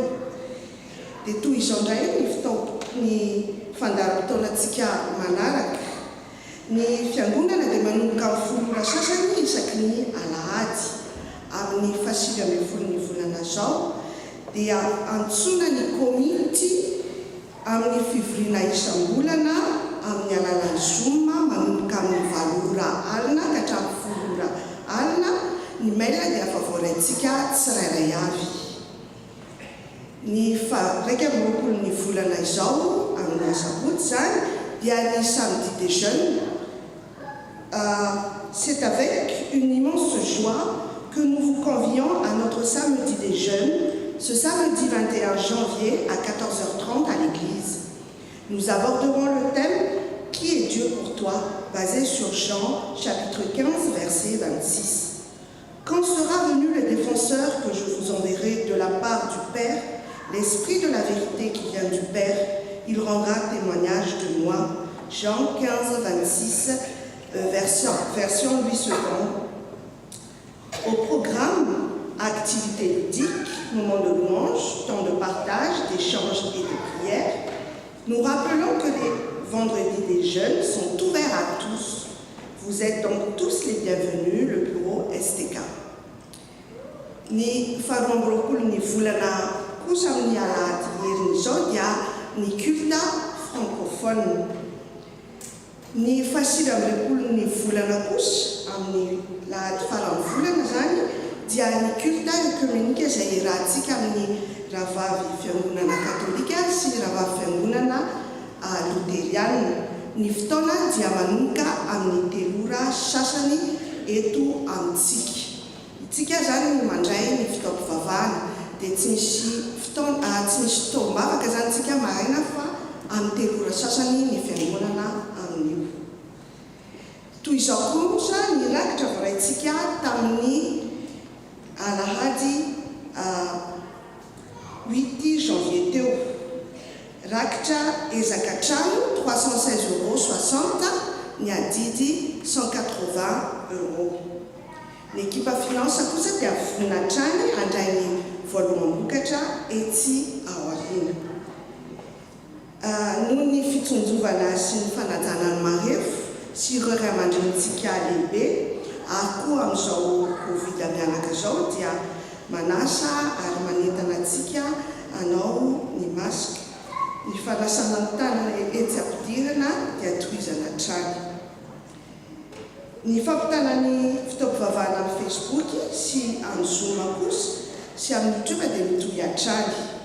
Ny isaky ny alarbitsika dia misy ny formation SAP KPNL manomboka amin'ny 7 ora ka hatramin'ny 9 ora. Ny fianarana soratra masina mpazava Biblia dia isaky ny azoma ariva manomboka amin'ny 7 ora ka hatramin'ny 9 ora sasany. Ny fotoam-pifoazana dia isaky ny asabotsy maraina amin'ny 7 ora sasany ka hatramin'ny 10 ora. Ary misy ny asa sy fampaherezana amin'izany anasanantsika rehetra. Ny asa fanatsarana ny fiangonana izay anentananantsika rehetra afaka amin'ny fanometanana dia isaky ny asabotsy manomboka amin'ny 7 ora sasany ka hatramin'ny 4 ora. Ny sekoly alahady sy ny katekomena dia mianatra isaky ny alahady maraina. Ny amafy kosa dia misy fianaran-kira isaky ny alahady aloha sy aoriana ny fitaovavahana. Amin'ity volan'ity dia ny groupe B sieu ny diakona no miasa. Ny fanadiovana fiangonantsika amin'ny asabotsy 21 araky amin'ny zao, donc 21 janvier zao dia ny SDK. Taratasy fisaorana. Misaorana tompo ny fanahiko ary izay rehetra atao anatiko misaorana ianarany masina. Misaorana tompo ny fanahiko ary aza misy adoninao ny fitahiany rehetra. Izany teny soratra masina izany ry havana no nentinay misaotra anareo rehetra, ny mpitandrina, ny birao amin'ny fiangonana, ny komity sy ny fiangonana ary ny namana manontolo tamin'ny nahavitana ny fitaovavahana fisaorana sy fanomezam-boninahitra an'Andriamanitra ny mpanompony noho ireo asa fanompoana vitany teto amin'ny fiangonana. Misaotra indrindra ny tamin'ireo fahatsiarovana natolotrareo tamin'izany fa Andriamanitra tsy marina anadino ny asanareo sy ny fitiavana izay nasehonareo ho voninahitry ny anarany. Androso hatrany amin'ny fifankatiavana sy firalahiana eo amban'ny fahasoavan'i Jesosy aneny fiangonantsika. Dia ho an'Andriamanitra irery ihany ny voninahitra ary ho antsika hatrany ny fiadanany ho tahin'ny tompo isika rehetra tonton Charles sy tati Liliane. Filazana teraka. Androany zany no amagnitsika any Davida sy ny Andro zay nahazo zay kely tonga vahiny any Isaia sy Aina. Tantela mambahoana moa ny fiainana. Dia misy filazana manjoro eto amintsika. Amin'ny alahelo ombam-panantenana sy ny fonona fitsanganantena maty no ilazaina aminareo fa nodimandry ny havanay malalanay Razafy Malala Justine tamin'ny alarobia faraika amin'ny 10 ny volana janoary teo tamin'ny 17 taonany. Hoy ny zanany Randrenandrasana Janosy Felana, ny zafikeliny Louise Mélodie sy Loretta Po aminy ary ny vadiny Radjonson Stanislas Papi. Ny fandevenana dia no tanterahana androany ary itaty felana moa zany dia fa lasa any an-toerana nanao ny adidy farany. Dia ny famanginan'ny fianakaviana dia hototosaina amin'ny alahady 22 faharoa zao amin'ny lahady heriny afa tonga avy any Madagasikara taty felana. Efa niady tsara aho nanatanterahako ny fihazakazako ny tahiry ny finoana ao Timoty 2:7 andininy 7.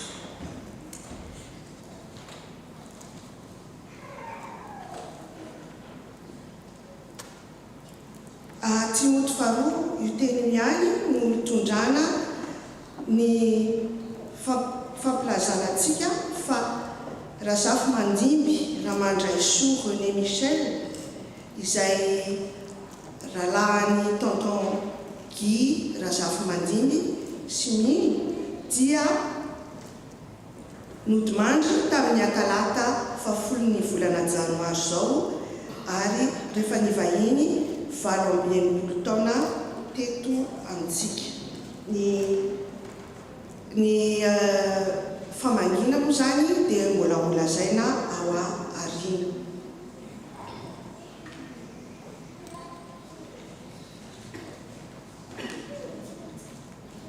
Io teny ihany dia teny ny Timoty 2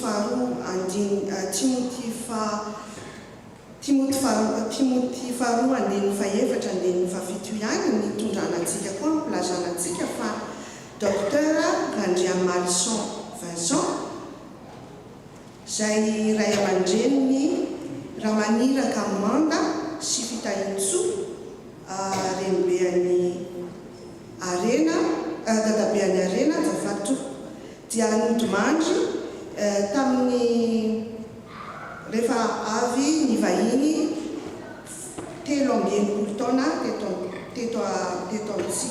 an-tany. Ny fandevenana dia ho tanterahana rapitso any an-tanindrazana ary ny famangina amin'ny fianakaviana kosa dia ho tanterahana ao aoriana nolazaina amin'ny manaraka rehefa tonga avy any ny fianakaviana.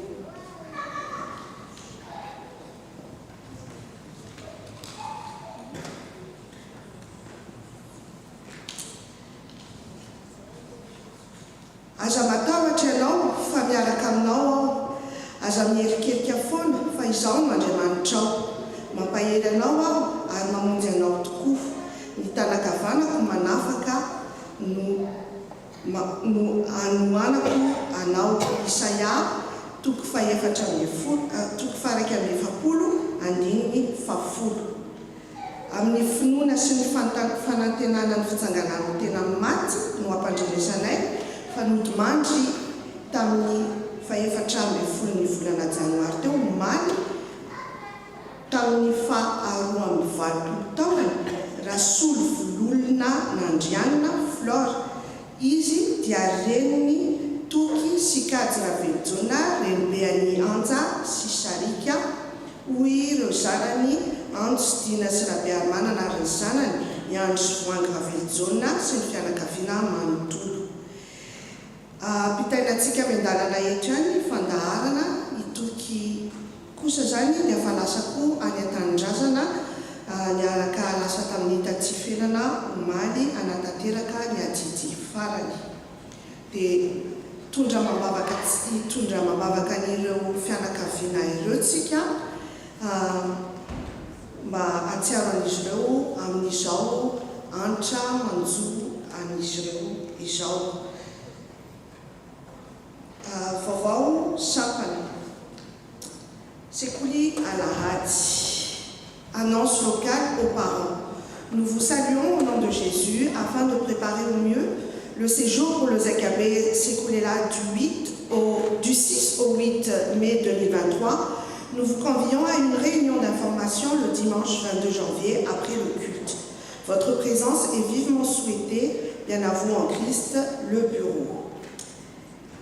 Annonce nationale. Chers frères et sœurs en Christ, c'est toujours avec une immense joie que le Sékoulela national vous convie à la formation des moniteurs qui se déroulera la journée du samedi 21 janvier 2023 en Zoom de 9h30 à 15h30 avec une coupure déjeuner.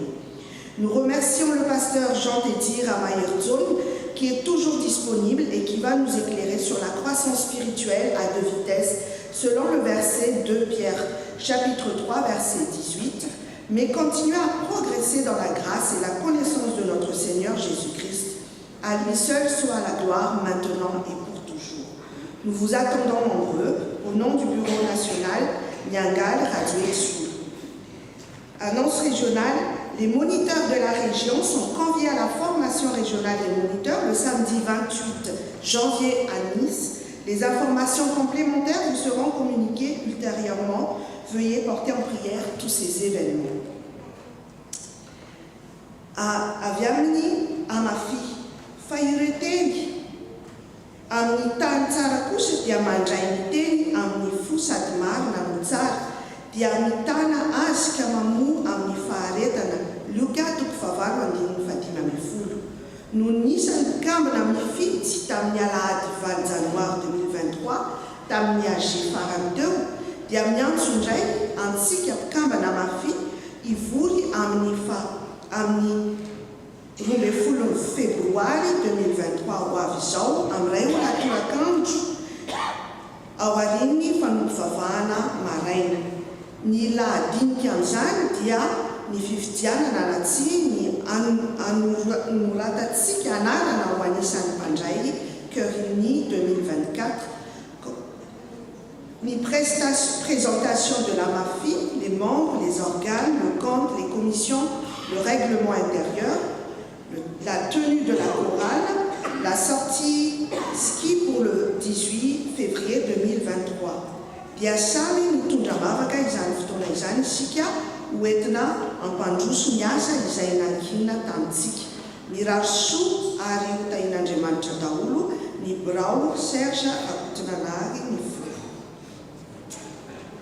Ny banque alimentaire dia misokatra trany ho antsika izay mila fanampiana ary zany hitantsika tsy amin'ny salikate ary koa raisina tanandroa ireo izay maniry anoana izany. Fanamarinana kely ny rakitra pane connecté dia raisitsika etsy aoriana no anaterantsika izany ary afaka ampiasaintsika ny carte bleue, ny téléphone raha misy ny application paiement. Izay indray ary tompoky ny vaovao ny tafintsika mirary anandro soa ambany vitahin'ny tompo ary misaotra anareo no faheretana ny fanavany ny vaovao antsika. Eo anazy rely ihany ny voninahitra.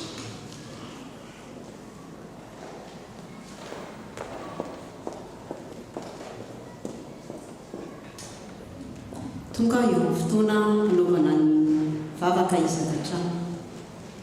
Ngaviana ny tompona anjara eto tontolo.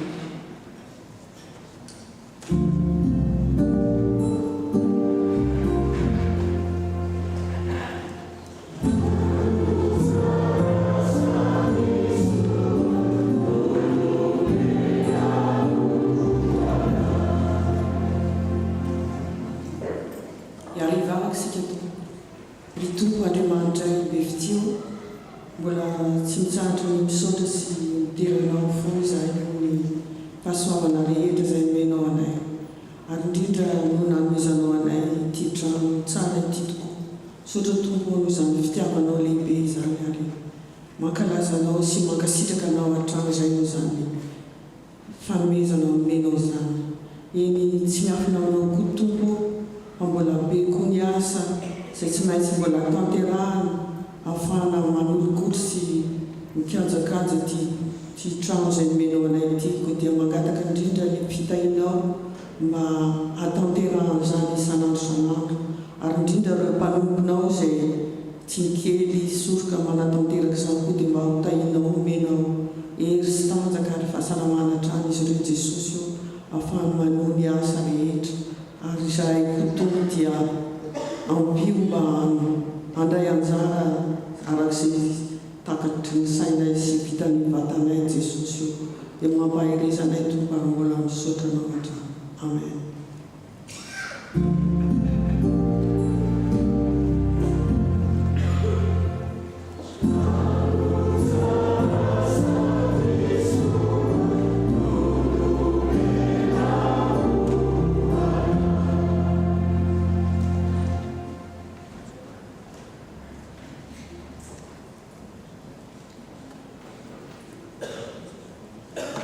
Zao dia tonga eo fotoana fanatanterahana ny fiarabana trano sy ny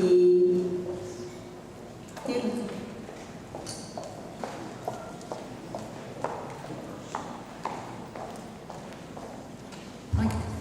Mangataka ny komity mitafo androso ety anoloana anatanterantsika izany fotoana izany. Manasa anareo rehetra ray aman-dreny izay efa feno 70 taona mbola tsy voavangy ny fiangonana tamin'ny voalohan'ny volana janoary mba androso ety anoloana. Manasa ihany koa ny fianakaviana izay nahazo ny farasy 5 androso ety anoloana. Misaotra tokoka.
misaorany Jehovah mifanahiko ary izay rehetra tao anatiko misaorany anarany masina.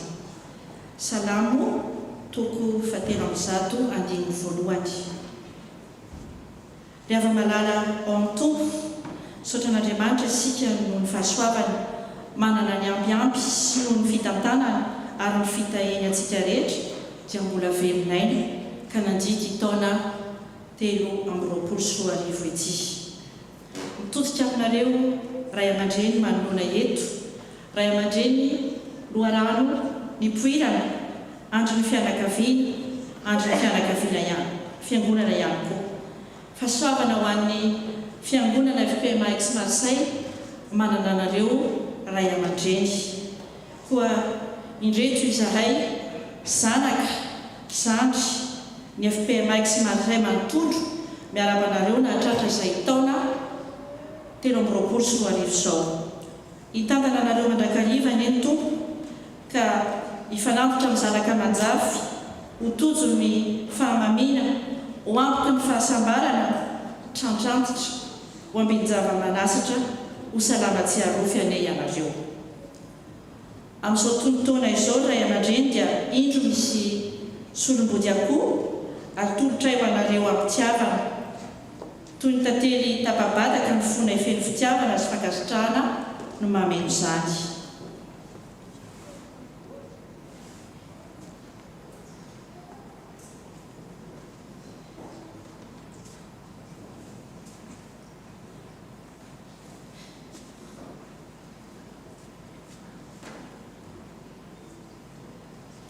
Dia ny fiadanan'ny tompo aneo aminareo tsiraray avy dia misaotra tompoko. Faly sika menakavy fanatratra izao taona 320 izao. Faly ihany koa isika no natratrarany SVK amin'ny 70 taonany, fa tomboka faliana kosa raha narefa tonga soa Isaia ainay tamin'ny 20 ny volana Desambra teo. Tsy anareo ihany ny faly ny Anjo sy Davida sy bebe sy dadabe isany no izany, fa ny FPMA Aix-Marseille koa dia tena faly satria nitombo isan'ny fianakavian'ny FPMA. Ka amin'izao nazonareo farasy 5 izao dia miarahaba anareo ny fiangonana manontolo, arahaba ny men'Andriamanitra ny fara maroro taisy ary irinay mba ho mangilitry ny ho lavitry ny rofy sy ny aretina ny Isaia ainay ary anareo ray aman-dreny koa. Raha ny tokony ho izy dia efa nandavitra ny an-trano zahay nanavitra ny ropatsy. Izao anefa ny fotoanan'ny fanomezana ka indro misy isolo ny ropatsy raisampitraliana fa vokatry ny fonay.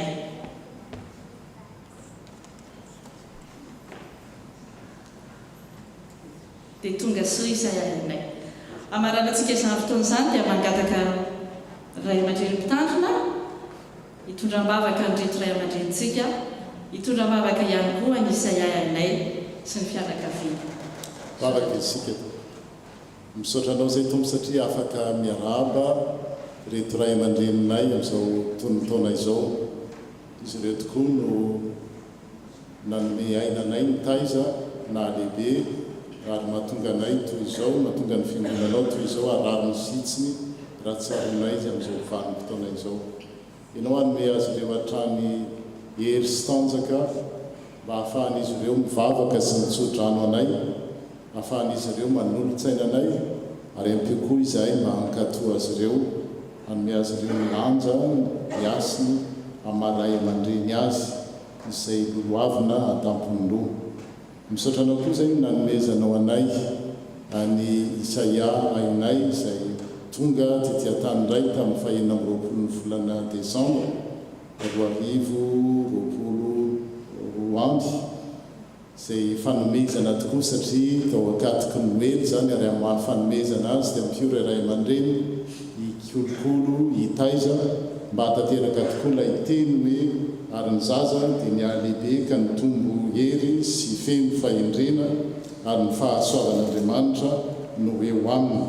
Eny tokoa lehibe mba ho lehibe izany zaza izany ary tombo hery nefa tsy ampy ny fahalehibiazana, tsy ampy ny hery raha tsy misy fahendrena ary ny fahendrenako tsy afaka mandeha rery raha tsy misy ny fahasoavanao Andriamanitra. Hoy izany irarinay sy angatahanay aminao Andriamanitra mba hahatonga azy ireo ho ampoko ny soa ho feno fifaliana amin'izany zaza izay nomenao izany.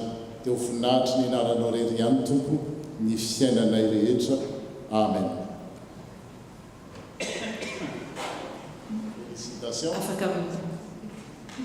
Afaka mitehaka tsika rehetra fiarabana azy rehetra.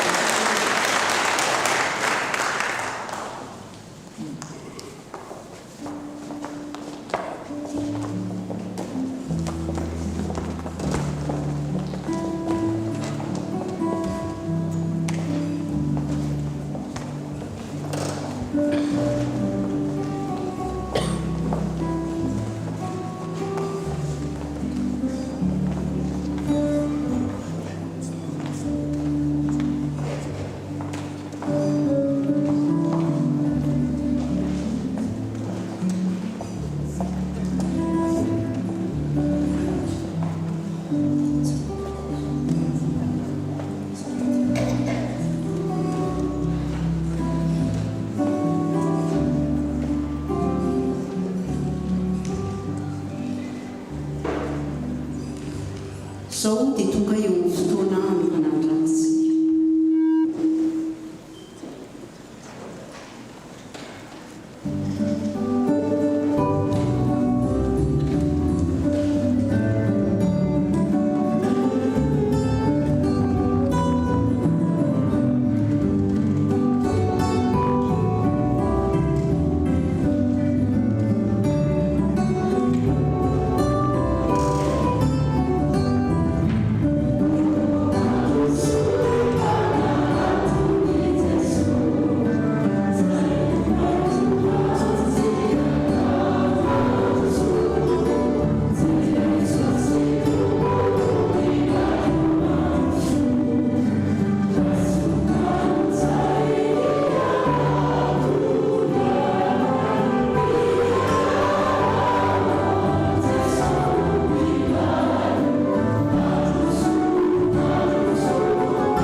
tanteraka izao fampikavahana izao.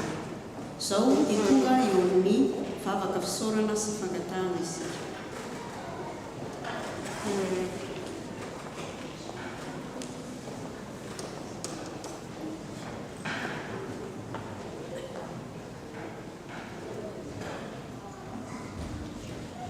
Vavaka isika toko. Saotranao izay ny Andriamanitra ranay tsara indrindra ranay amin'ny lalan'i Jesosy Tompo. Noho ny nafahanay nanatrika izao fankafana ny taon-jobily izao. Saotranao izay satria fitiavana ilay aminao izany. Ianao no mbola nanome anay tombonandro avelomana, nanome anay hery, tanjaka fahasalamana. Misaotranao izay. Misaotrany amin'ireo vehivavy marobe izay miara-mifaly ny amin'izany taon-jobily izany. Ary mangataka indrindranao izay mba hampiorina ny tsiraray sambatan'olona eo aminao Jesosy. Mba hitombo aminao Tompo isan'andro, mba hitombo amin'ny firaisana aminao, mba hatonga ny vehivavy tokoa ho fiasam-pahasoavana am-pelantananao, ka hitoriana ny filazantsaranao amin'ny olombelona rehetra amin'ity vohitra tanàna izay nametrahana anay ity. Dia aza vela ho diso anjara amin'ny famindramponao ny vehivavy. Ataovy mahita fitio anatrehanao amin'ny asa rehetra, ny fanompona, ny andraikitra rehetra izay efa apetraka ao amin'ireo vehivavy ireo. Ary ataovy tena mazava tokoa ka ny fahazavanao Jesosy no hanazava ny fonony tsiraray ary hampahazava koa izao fiangonana nametrahanao anay izao. Misaotranao izahay ny amin'ny teny rehetra izay nomenao tamin'ity androany ity. Ianao nampiorina ny teninao amponay, mba hitombonay amin'ny fahalalana tsaranao sy ny finonanao ary ny firaisana aminao Tompo sy mpamonjinay. Fantatray Jesosy Tompo fa mandalo tokoa ty fiainana ity. Misy ny namanay ankehitriny izay anatin'ny fahoriana nomenao fifaliana izay amin'ny taon-jobily, fa na eo aza ny fisentoana dia tsy mitondra irery izahay satria fantatray fa miara-misento aminay ianao, miara-mitomany aminay ianao, ary izany no mbola isaoranay ianao satria tsy mamelanay mirery ianao. Jereo ireo namanay reta-po aminay izay lasany Madagasikara, nanatrika ny adity farany. Hitanao izany Jesosy, ao ny namoy reta-po, ao ny namoy ray, niteraka namoy reny malala. Fantatrao izany Jesosy, ary mitomany miaraka aminay ianao. Misaotra mpamonjy fa asehonao miariary fa tsy mamelanay irery ianao. Misaotra indrindra, tahiriza aminao izy ireny ary ho tavaverina soamantsara aty aminay indray amin'ny fotoana izay hiverenan'izy ireo, manetraka azy ireny am-pelantananao. Hoeniky ny fanatrehanao Jesosy, ny fotoana rehetra any Madagasikara ankehitriny, ny fotoana hiverenan'izy ireny koa. Ny asan'ity fiangonana ity izay efa napetraka ao amin'ny tsiraray sambatan'olona eto ho an'ny mpiandraikitra rehetra, apetraka aminao izany Jesosy mba ho tanteraka araka ny sitraponao, aroka ny sitraponao irery ihany no ho tanteraka amin'ity fiangonana ity. Hitanao koa ny fiangonana ankehitriny izay sahirana amin'ny mpanompo satria maro tokoa ny vokatra fa vitsy ny mpiasa. Mangataka anao izahay Jesosy lohan'ny fiangonana, haniraka olona araka ny fonao ianao, mba hisahana ny ondrinao, mba hisahana ny fiangonana izay efa najoronao.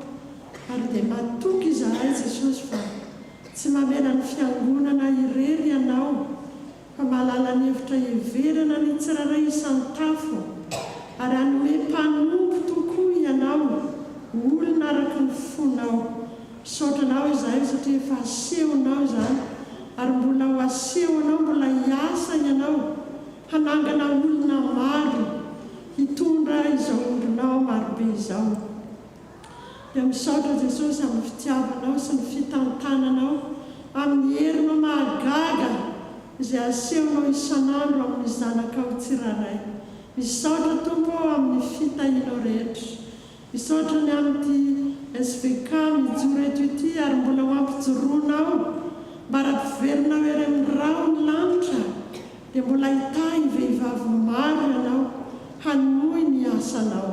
Misaotra mpamonjy eo, misaotra indrindra ary dia amin'ny anaranao Jesosy ity anay no anaovanay izany vavaka izany. Farananay amin'ny vavaka ny ampianarinao anay manao hoe Ilainao izay any an-danitra ho masinina ny anaranao ho tonga ny fanjakanao atao ny sitraponao ety amin'ny tany takany ny lanitra. Doana enio izay any saza anay ary mamelany ny paina taky ny amelany izay milaka taminay ary aza mitondra ny fankapana famanafana ny ratsy fanao fanjakana sy ary voninahitra mandrakizay. Amen.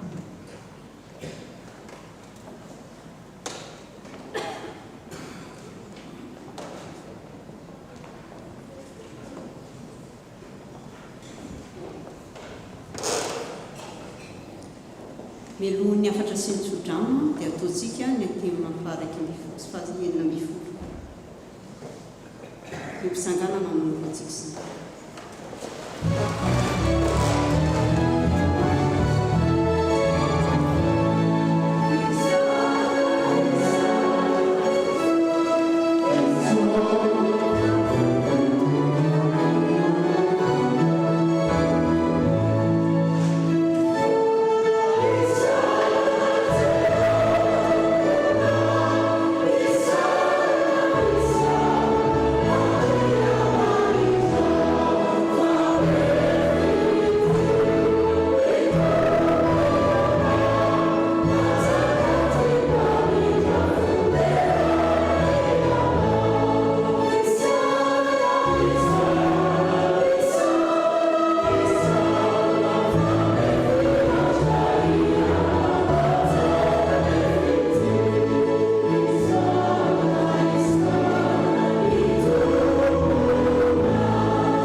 Sika ho antsika mianakavy ho amin'ny sampana vehivavy kristianina ho amin'ny telopolo taona ho avy aza mana na amin'inona fa aoka ny fivavahana sy ny fifonana mba amin'ny fisaorana n'Andriamanitra no entinareo manambara ny fangatahanareo amin'ny zavatra rehetra raisy mitsodrany tinonina minaran'ny tompo ary ny fiadanan'Andriamanitra izay mihoatra ny fahalalana rehetrany hiaro ny fonareo sy ny hevitrareo ao amin'ny Kristy Jésus. Que la paix de Dieu qui dépasse toute intelligence gardera vos cœurs et vos pensées unis au Christ Jésus. Amen. So dia nonira mpatsodio non lasany isvikany la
Nahatra man'Andriamanitra ilay zanaka ny fanomasina izay hatramin'ny taloha indrindra ka ho mandrakizay.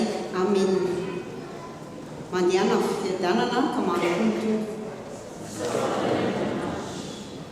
Ravana fiadanana. Rehefa avy eo misy ody ambavafo men'ny SVK totratsika ho an'izay tsy voasa manokana.